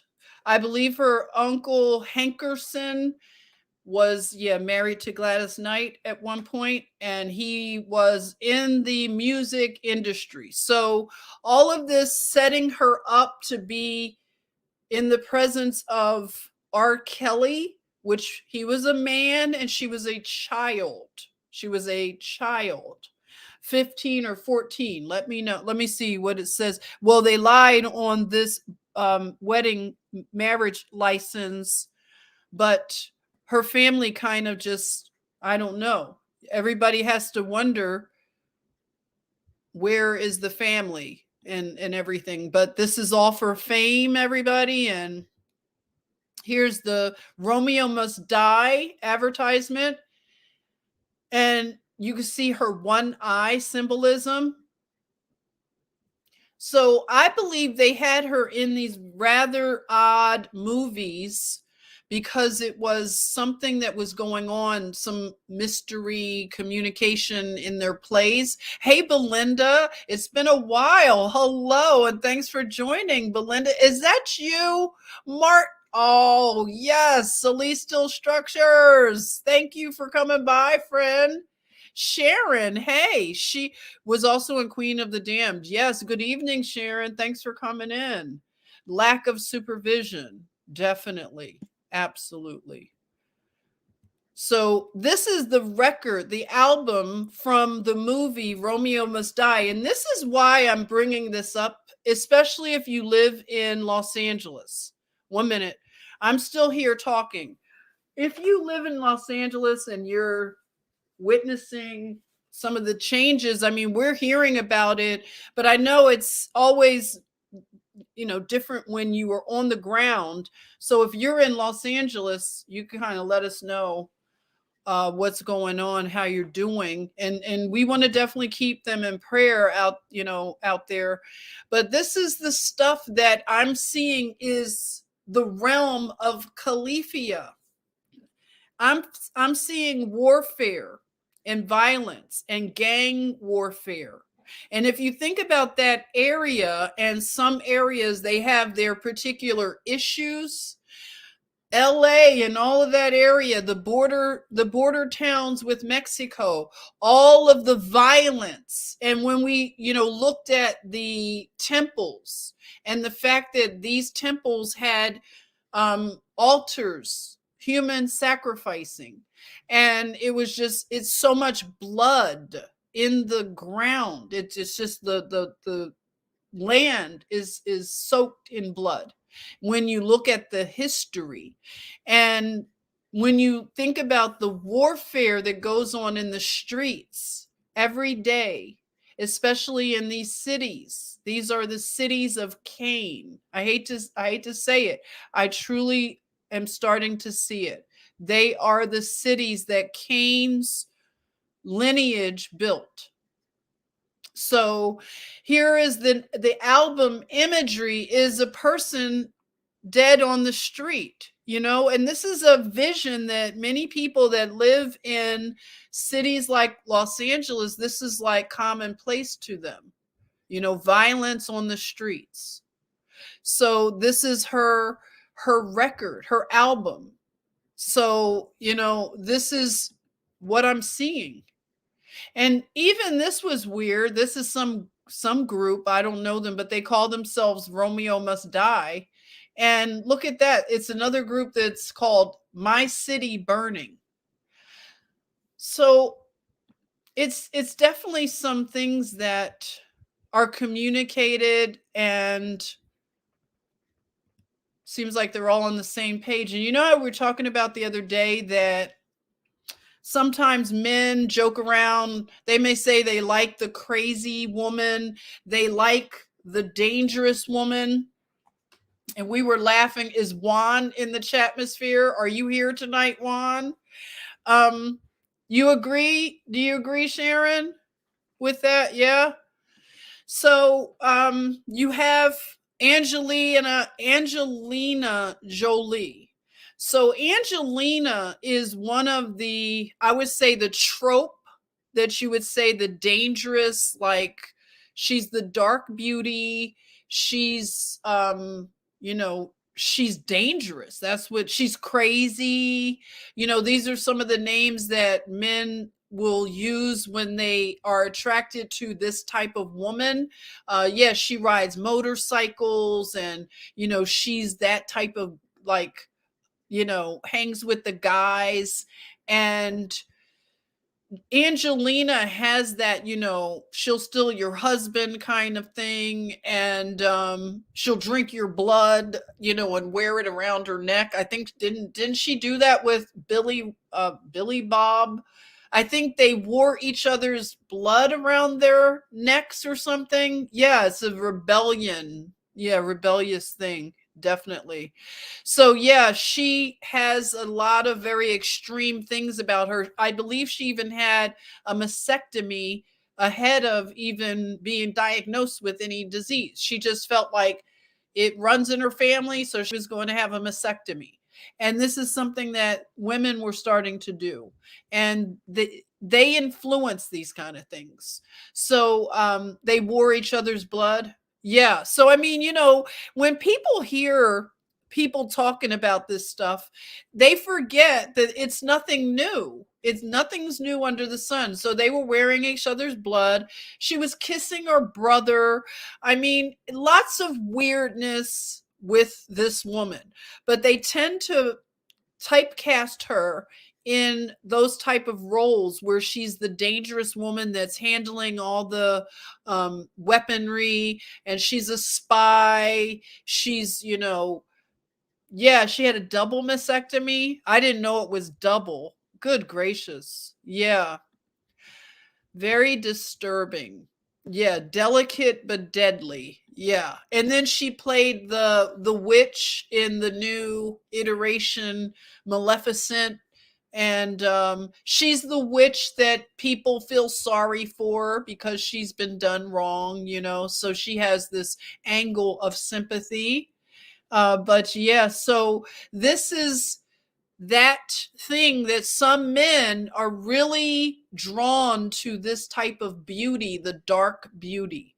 So I think about her as well when you factor in this spirit, this realm of the dark beauty, the dangerous woman, the woman that's like, she knows weapons, she knows warfare, and she can use it at any time. Okay, just willy-nilly whenever she feels like. So when you think about fame and the California dream, I'm thinking about Aaliyah again, and how she was initiated into this world. She rose pretty fast. She went to one of those high schools for dramatic arts and theater and everything. So, she was very young. I want you to take note, because I want to talk about the melodrama that is behind a lot of our human story. You can look at it how it might have played out. This is all allegedly, of course. But when you look at Aaliyah back in that time, it seemed to be passed around to a lot of men. Now, some people might be offended to hear that, but she was young. Some people think that this is like the new modern woman, and that she is, she's actualized, and she is open and fluid with her sexuality and all of this stuff. But I'm just saying, it appears that she was passed around if you look at it on the surface. So you see her with Jay-Z, and you see her with Dame Dash. And it's funny, we were talking about Dame Dash's cousin, remember, Stacey Dash, yesterday or the day before. So you have Dame Dash, you have Jay-Z, and they're very handsy. You see that? Very handsy with her. I'm looking at the body language. She just seems to be objectified, So I don't know. I'm looking at, she doesn't look real comfortable sometimes, and it's just really sad to think about a person who thought they wanted this life. And you could see her in these pictures, and you see none other than the vampire himself, Puffy, or whatever the name he goes by now. But that guy, wow, what a great evil. You see that, Rita? Yeah. So you can see her, and she was the it girl. She was the rising star, the rising luminary. And you can see in that picture where they're all kind of laying down. It's probably one of those rooftop places where they have those big round beds or square beds you can hang out on. But you can see Jennifer Lopez over there with Puffy.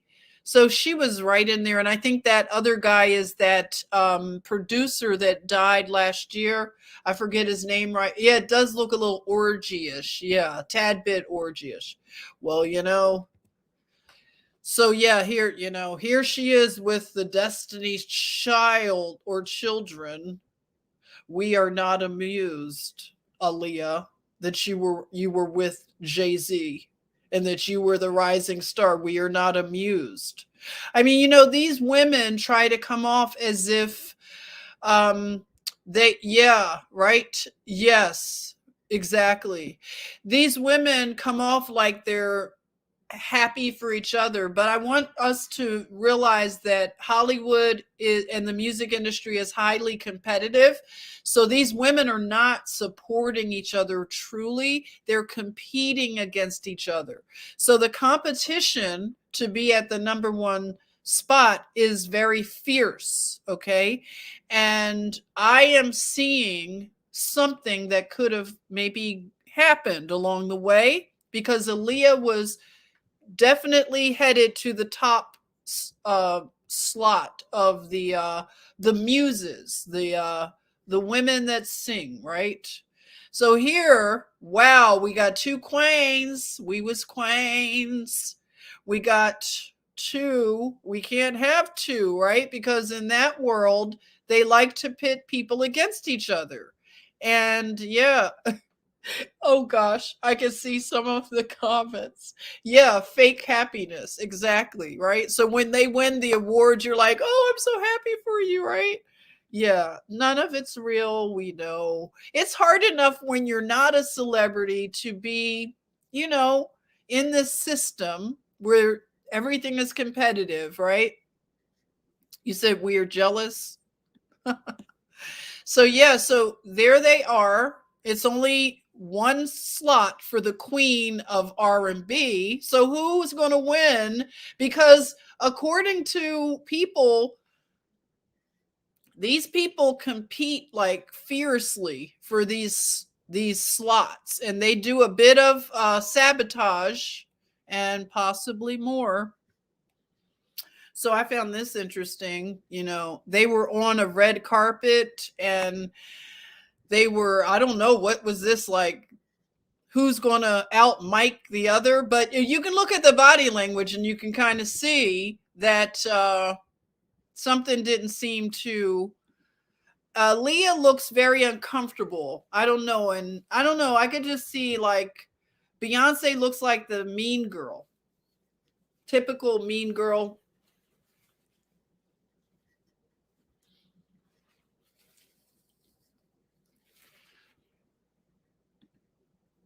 Yeah, exactly. So I think there was a big competition to see who was going to be Queen of California. This is where I'm going with this. So here it is. I'm asking, switched out or witched out? So you see Beyonce gets into that slot, and then there's a strange incident, you know, a lot of strange things surrounding the death of Aaliyah, and just how she prepared to board the plane and all of the different things that were wrong with that flight. But I'm just seeing something possibly here, possibly. So in the movie, you know, they have Queen Akasha just, you know, is destroyed in the end, and that was kind of disturbing to see, and then to know that she died before the movie was finished filming, taping. So you can see her with the snake, and I want to say that that is another thing that is noted about Queen Calafia, is that her griffins and different things, you know, and the connection with the eagles and the what is it, the flying griffins.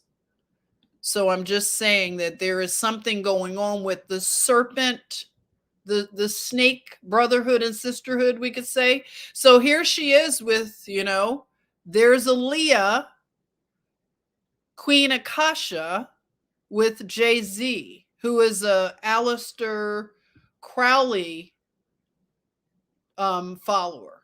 So that's the type of magic or whatever he follows, is the Crowleyan, which is really very extreme.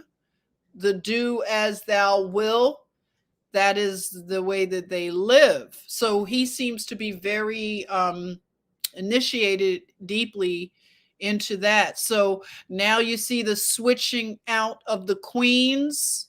Now you have Beyonce.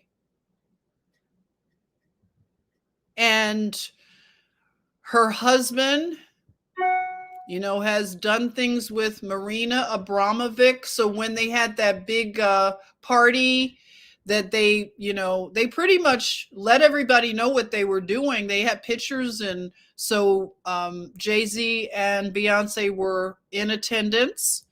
So for people who really like Beyonce, which I was someone that used to like her, I would like to see people really check their hearts and do some soul searching, because she is not who I thought she was. And I had to come to that realization. I have purged her music from, I don't even actually listen to music anymore lately, but I've had to purge a lot of stuff from my playlist, and it's just hard to listen to it anymore.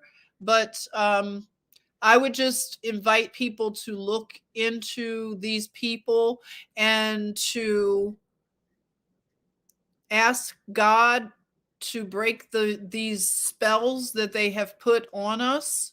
But it can be done. And so what kind of like message is this? Bow down. So this shows me that she has been the quintessential pageant queen. So when you see pageant queens, that means you have parents behind the scene that are pushing the pageant queen to win. And you can look at all of these trophies and you can see what kind of childhood that Beyonce had. And you can pretty much imagine what kind of parents would promote this in their child. So bow down is letting us know that she's the queen, according to whoever. But just to say that, that's not the kind of energy that she started out with. Of course, we always see the good girl gone bad type of trope, but still, it's a very aggressive message to just tell people bow down. Again, people who want to think of their ancestors as being queens and kings, I would say that I am now seeing that being a queen and a king is nothing to aspire to. And I would actually not be happy to know or learn that I had any queens or kings in my lineage. I really hope I don't, actually. Because the queens and the kings and the thrones were usurped by the children of Cain. All of these kingdoms will be judged for what they did to the earth and to the people. So, bragging about being connected to some queen or we was kings, that's nothing. That's nothing to be proud of. Hey, DeWolf, no worries. You're not late. Hello to you. Thanks for joining. So I just wanted to say that I look at now that whole queens and kings thing real different. So, they go by Queen Bey, and she's the queen bee. And, you can look at how hard and she changed so much over the years as she went very dark and very harsh, outright wicked. This is darkness. This is evil. And I'm not going to mince my words. And you can see her shirt where it says rude gal, and she's just not the good girl that we thought she was. So here's she's fixing her crown. And I believe that Beyonce has been assigned some very powerful entities. She has gone on record to talk about one in particular, Sasha Fierce, who animates her performances. She often doesn't remember what she does on stage. She's been known to throw Rolex watches out to the crowd, and later, she'll wonder where her watch is, and her people will tell her, well, you threw the watch out to the crowd. and she doesn't remember it, she says. So Sasha Fierce could be another name for Queen Calafia, is what I'm wondering. Was she assigned that spirit that's over California, the realm of California? I'm questioning this, okay?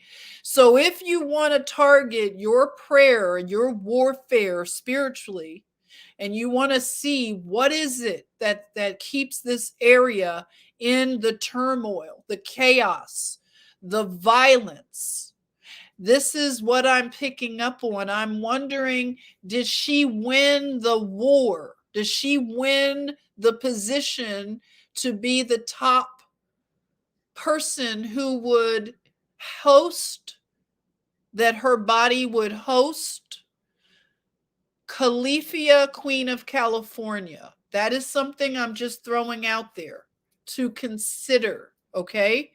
And if she did get to host this spirit, that would make her very, very big in that realm of, this type of thing. So, what I'm thinking when it comes to this Calafia, and it could also be the same thing that Aaliyah was hosting in her temple, her body, was this Akasha, Queen of the Dam. So I'm putting that out there for you all to consider. Let me know what you think. So what else was I thinking about this? When she says bow down, so she talks about she had a song. This is what I just thought about. She had a song called Get Me Bodied. Get Me Bodied. So when you think about the spirits that were disembodied from those Nephilim, once their bodies got old and died, and then they were imprisoned in this earth realm, so they want to experience being hosted in a body. So that was something that Beyonce actually, and they say she wrote, supposedly, allegedly, a lot of her music. So that whole Get Me Bodied has it hits different, as they say. And so you can see here, this is the imagery. They are letting us know that she is the queen. And when you look at this sash thing that she has around her neck, it looks very Masonic, doesn't it? What do you think? So this is that energy, that arrogance of bow down to her. Like the audacity of this person. But it's because they come from bloodlines. I've never researched her bloodline, but she's from Louisiana, and she definitely comes from a bloodline, I know, that is attached to possibly Marie Laveau, who was a voodoo queen of New Orleans. And I don't know if she definitely is connected, but I know I've heard that her lineage definitely connects to our presidential lineage that we have from America, the Americas, that goes to the other royal families, supposedly.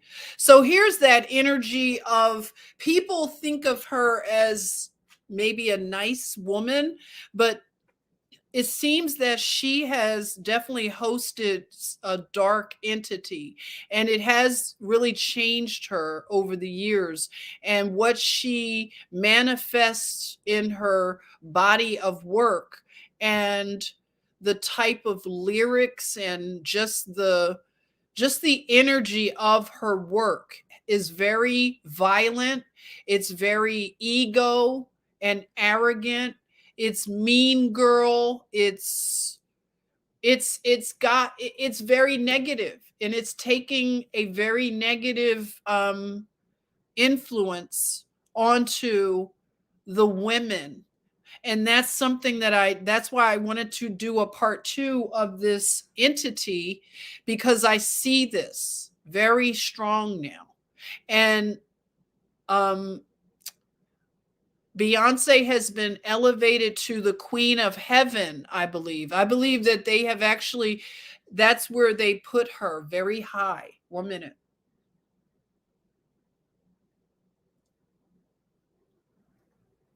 So anybody that is still following this art, I would just say that it leaves a lot to be desired, and it's very dark, and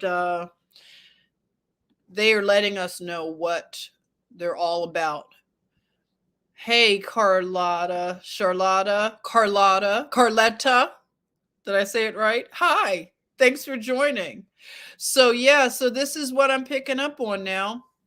Now, she did something called Lemonade, and it was a visual album. And they said that this yellow gown that she wore was a tribute to another deity. And I believe that it's the top deity in like the Palo, the Santeria. Like, I believe they said that she was tapping into the, what is the, I don't think it's Yema Ya, but it's someone else. It's another, it may be Yema Ya, because Yema Ya gets a different name according to the scientific system that they're using. Oshun, that's what it is. Thank you. So Oshun was the deity that she was hosting. And she went on a violent tear. So she had a bat in her hand, and she's beating things and destroying property. And she looked like a psychotic woman, like a mad woman. And so this is what they put out there for women to take into their mind. So this is a very unstable woman who's beating on cars. And then, then you'll see people acting this stuff out. They get in a fight with their boyfriend, so they're going to go get a bat and tear up the car, and this really is very influential. It's all spell casting. Yes, Abby. Exactly. Sharon, yes, I really don't listen. I don't either. I haven't had a urge to listen to it. So here she is with this gown again, this yellow. And then that one scene in the video was water coming out. She opens a door, and you can see it's old Antiquitech there. And she comes out, and then there's a flood of water. So I thought that was very telling. You said, thank goodness my daughters were never into her demonic music. That is good, because you know what, Gemini love? A lot of people love her. And this is hard. Like, even when I woke up to the fact that she wasn't who I thought she was, it really was hard. It was like I went through a little grieving process. It wasn't like I was a big fan, but I feel like I watched her kind of come on the scene as a young person, and I liked her, from the beginning. And I watched her change, and I kind of I wasn't as engaged with her, but I started liking every now and then some of her, music. I would, kind of pick and select here and there. But I was really, it was hurtful to, kind of wake up to the fact that this is a very evil person, and definitely somebody that we have to be very careful. So of course I have to give you all the cosplay of it all. Okay. So you got people dressed up as the Lemonade, whatever cosplay. So these people are clowning right here. So you have, look at old girl with the hot sauce. Oh my goodness. What do you all think the hot sauce really meant? Because I heard somebody mention that the hot sauce could be symbolic for something when, she had that lyric. And remember Hillary Clinton with her, I got hot sauce in my bag, swag, and all that. So you can see how influential, okay? Everything she does has to be copied by guys as well. Because you see James, is that James Corden down there? So he's dressed up with the yellow and crazy, right? So here are just some things that, just show you that she is definitely in, I believe, a very high position. So, she was, even though they say that she doesn't get involved in politics, she was very much involved in politics. Okay. So they lie. She definitely promoted Obama and Hillary and stuff like that. And I think Brandon initially. She's been quiet, I believe, on her social media about any politics. So initially she had something to say about Brandon, but yeah, nothing lately that I know of. So this visual album was it was very extreme. She did some pretty disturbing, or said some pretty disturbing things about taking pages from the Bible and inserting them in certain places. So I thought that was really sick. So yeah, I want to go back to the flying monkeys, the griffins that Queen Calafia had, these trained griffins that attacked the good people in the war and the bad people. So they were just pure chaos. And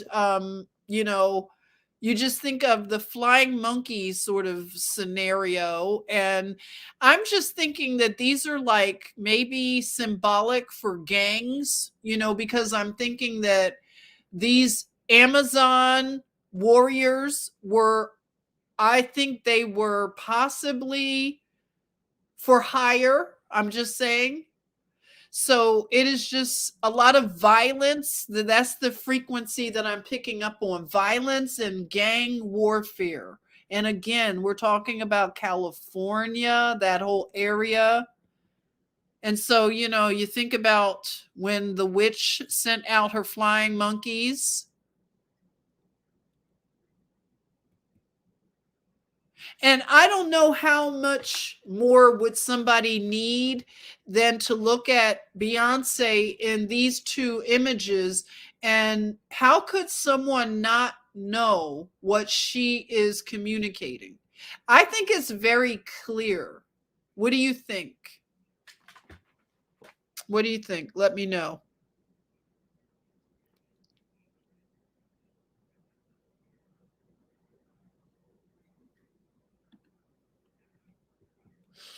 And look at her in this picture. It's like she's dressed up as, like, how in LA the Mexicans, especially Mexican men, they dress in these type of shirts that are buttoned to the top.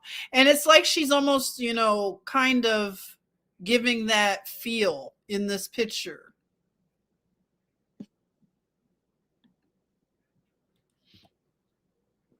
And I wanted to show you this as well. She had some type of, like, she seems like a mean girl again. Like, she seems like she has a lot of drama going on in the back, the back scenes. But it says Beyonce on Carrie Hilson, because according to some stories, she pretty much shut down this woman's career. And she has had the power to do that. If she doesn't like somebody, she can make sure that they are blackballed. So it says that, quote, Beyonce is saying, "Don't let me catch her ass in the streets." So I didn't know she was like this, everybody. I didn't know she was, handing out wolf tickets like this. Who knew this? Like, this isn't the person I thought she was. Really ridiculous. And there it is. This is what Beyonce is. So what you see in this picture, that is what she is. And people are going to have to come to some hard realizations about these celebrities. And I really pray that her spell is broken from many women's minds and hearts. I really pray that this hold that she has over people is broken. And, she goes as far as she has a church, everybody. I don't know if you've ever heard this, but she had maybe two churches, I believe. She had a church in the Atlanta area, and she has devotees that actually attend a church or something. So if you know anything about it, it's pretty far out there. And it's a lot of other stuff, but I'm not going to get into a lot of the details about her. It's so much to cover, but you can see here that this looks very spiritual. It looks very much like Santeria, voodoo, the type of ceremonies. It looks very sorority, initiating women into what do you say, like Eastern stars, some of those type of secret societies, covens, those kind of things, right? Hey, Alex, a high priestess. Exactly. So I'm just, I'm making some observations, So again, circling back to Metropolis, she was the one that got it seems like it was a high honor to be able to be the first one. I don't know if she's the first, but in terms of big music people, for her to do this whole Metropolis trope, which is transhumanism. So that's another thing that goes on in a big way out in California. It is also a center of plastic surgery. So some would say that possibly, a lot of plastic surgery could be transhumanism in a way if it's really extreme. And the Kardashians are no strangers to being ghouls. They're very ghoulish. So you have Kim Kardashian with the blood facial and her little sister, really ghoulish with her ghoulish baby daddy. So, for the people that are new to this, I just wanted to show you this compilation so you can make up your mind. What are you seeing? What does this look like? What kind of connections can we make if we start to think and analyze things? What are they doing to the minds of women and girls? And we have to break these spells. And you see Beyonce, and she's got her daughter now pushing her, it looks like, into show business. And you have this Meg the Stallion, and look at she's holding up her fingers doing this sign. And then, you got Cardi B. This is horrible, okay? And you have the transhumanism with Megan the Stallion.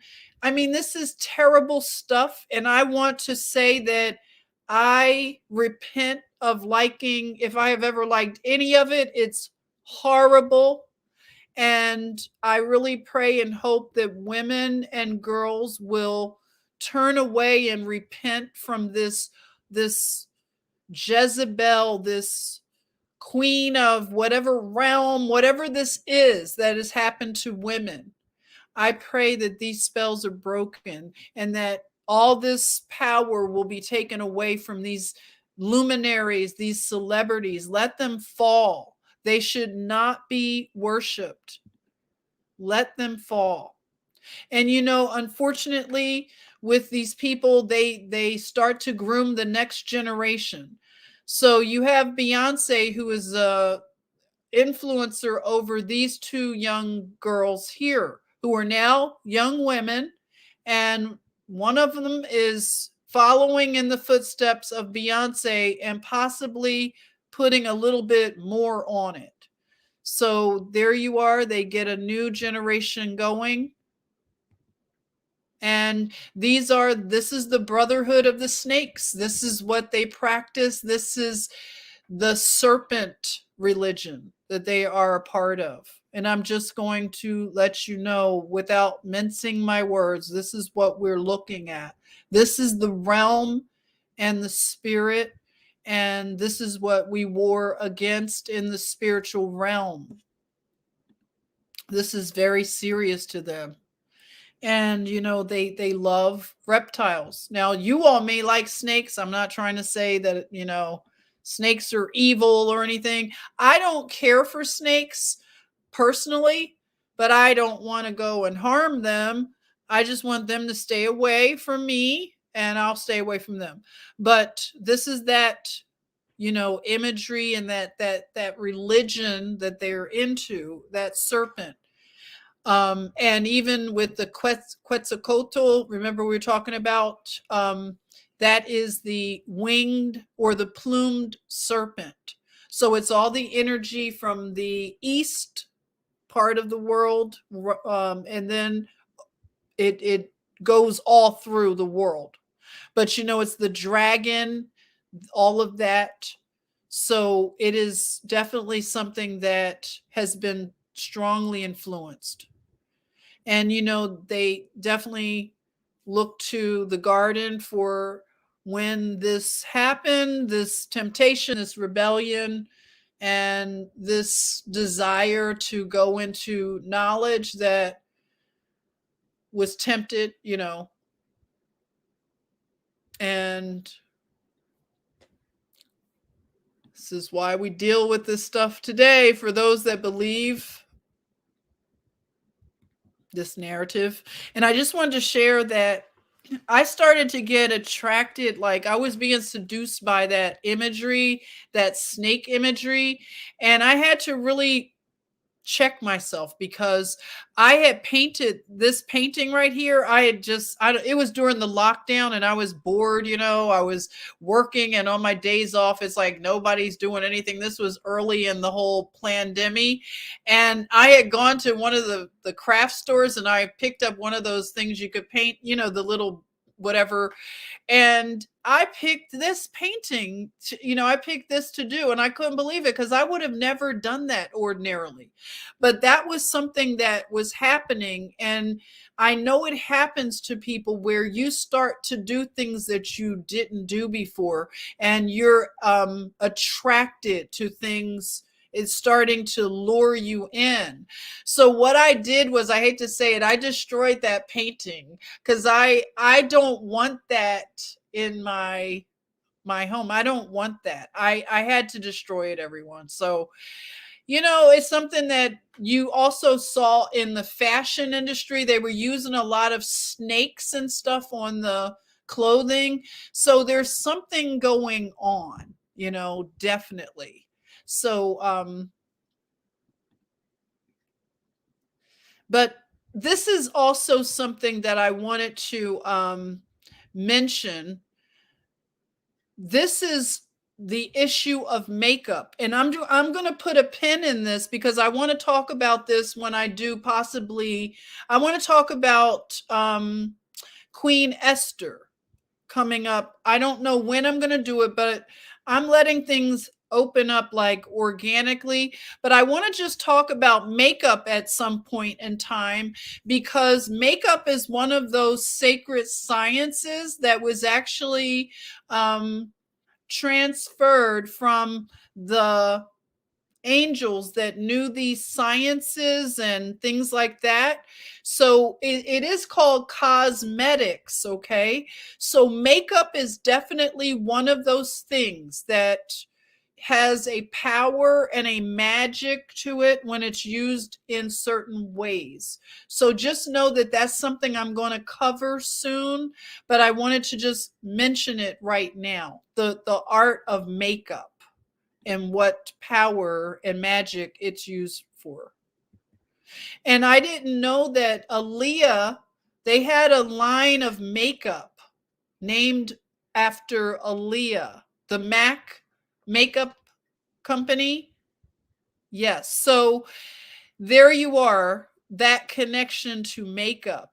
And I want to also mention that I recently saw a video where this person was talking about the entertainment industry and how when they signed their contracts, there is a death clause, so that if the artist dies, their management will prior to anything happening, their management takes out life insurance policies on them. So they are actually worth a lot of money dead. And so a lot of times this is something that is it's a big red pill for people in the industry. They didn't read the contracts to know that life insurance policies are taken out on them.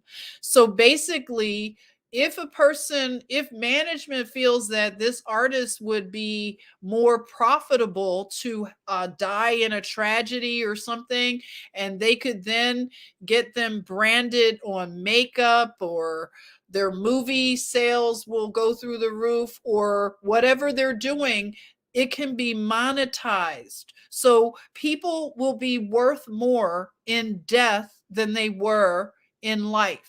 And so the industry is very cold, very, very cold.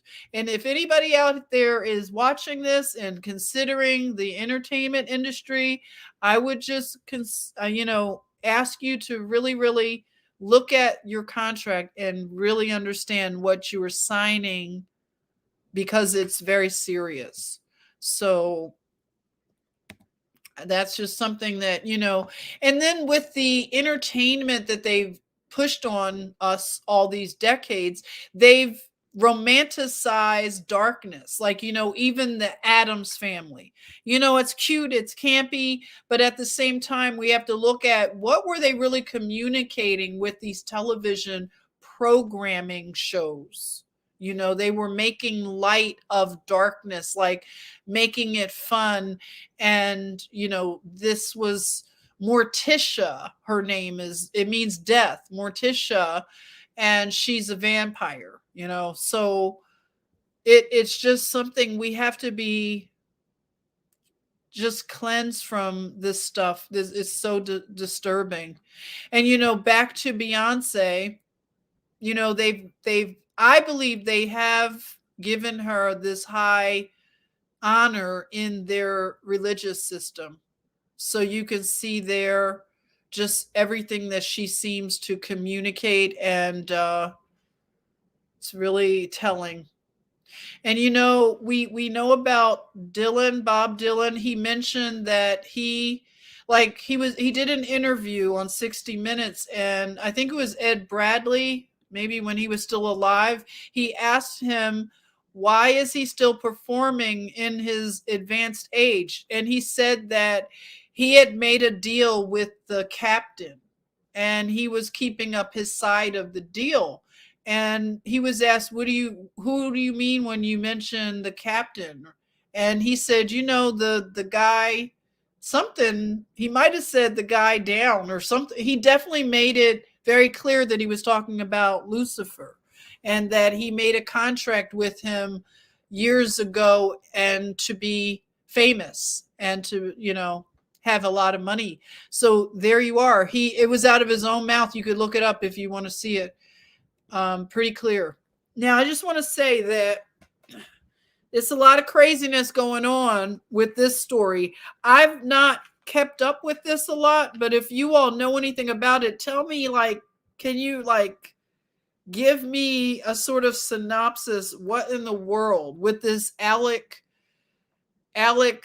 Baldwin thing with, okay, so you have an armorer, and, I'm thinking about women with weapons and all of the, kind of stuff. It's just interesting. So you have a woman who is the director of a film called Rust, and crazy Alec Baldwin is in this. And this young woman, they said she was new to this position as being the armorer. Her name is Hannah Gutierrez Reed.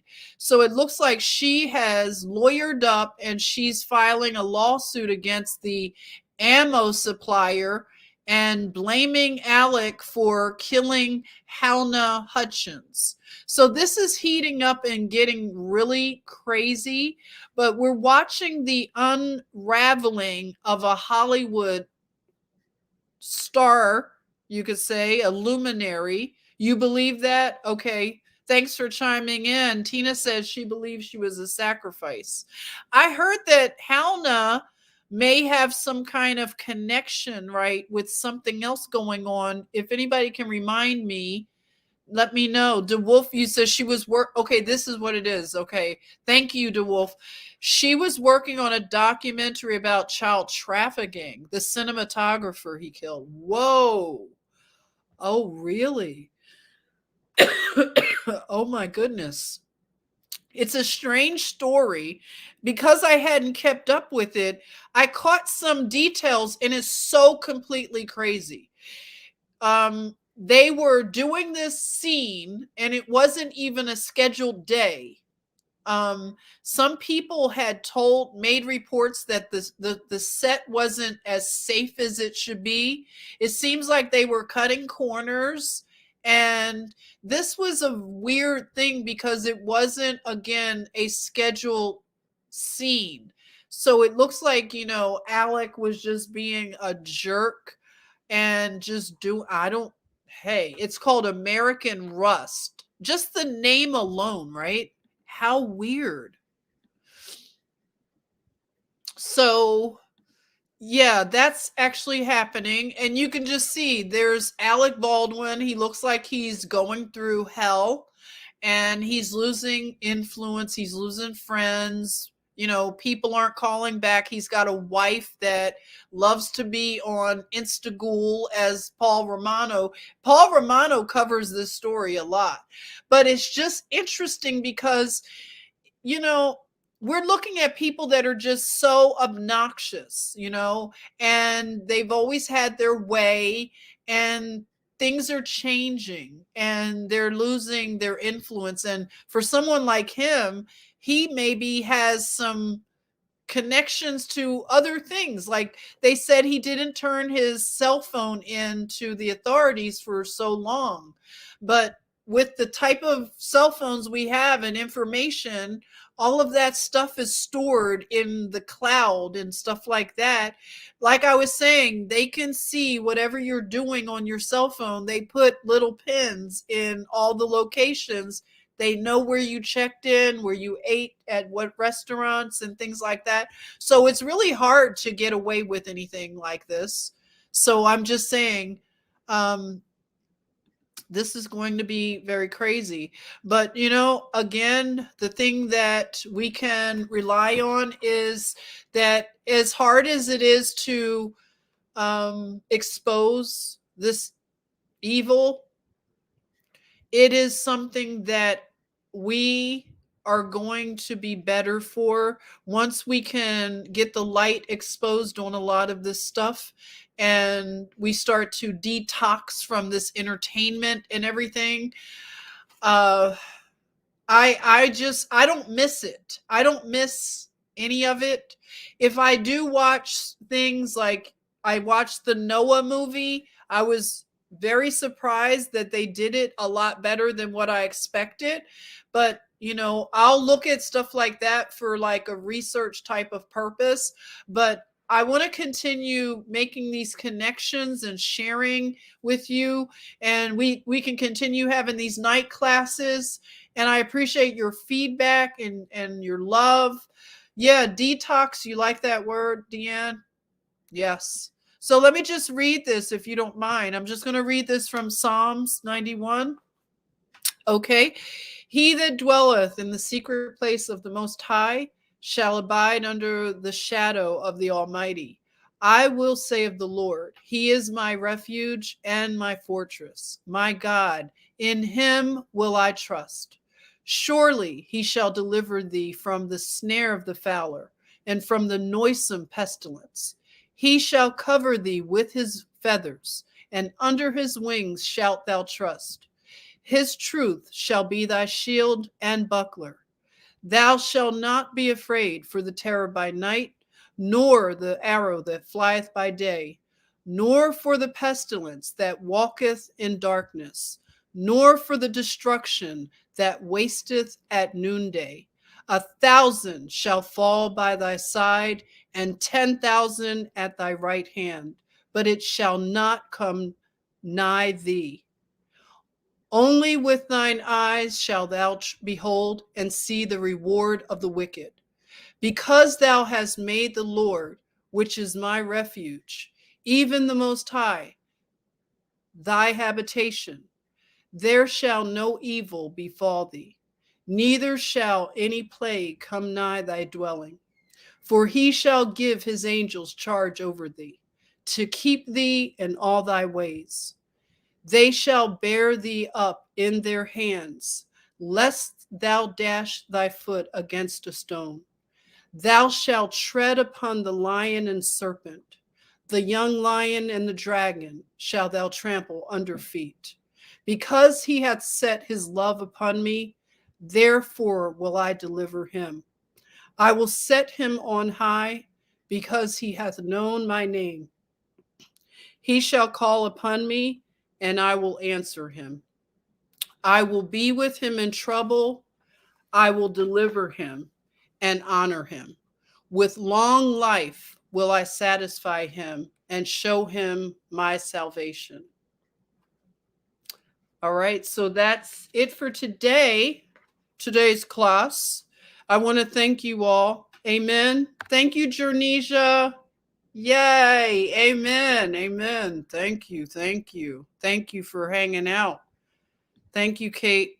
Bless you all. Bless you. You're welcome. You're welcome, Sharon. Thank you for everything. I love you all, my family. Oh, Simone, love you. Bless you. Thank you. Thank you. You're welcome. You're welcome. You're welcome, Norleen. Thank you for being here. And I will possibly have something tomorrow, possibly.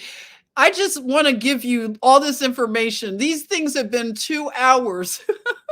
But you know what? I feel like this is a sort of a little niche kind of, subject matter. And I believe the people that it's meant to be, what is the word? To reach, they're the people that God will, they will organically come to this. So I am really blessed to know that people, do like the information. I try to give you a lot of packed information. So this can all be stored for if you want to go back and watch it. So it's here for you. I love the research. I really feel like this is what I'm supposed to be doing right now. I really love it. And I want to just thank you all. So if I don't see you tomorrow, it's because I probably just need to do some more research and stuff. But it's so many things I want to cover, I want to share. It's oh my gosh, there's not enough time in the day. But I just have so many things that are branching off from the stuff that we're covering. So maybe I can come back tomorrow, but if not, it'll probably be the next day, okay? Thank you, Machete. You're welcome. Raylene. Oh, good night. Good night, Linda. Thank you, thank you, thank you. And if you would like to tip your hostess, listen to me. Tip your hostess, it can be right there. And I want to thank you, Deanne. Thank you so much. I appreciate whenever you can join, whenever, okay? So blessings to all, and I will see you soon. Take care.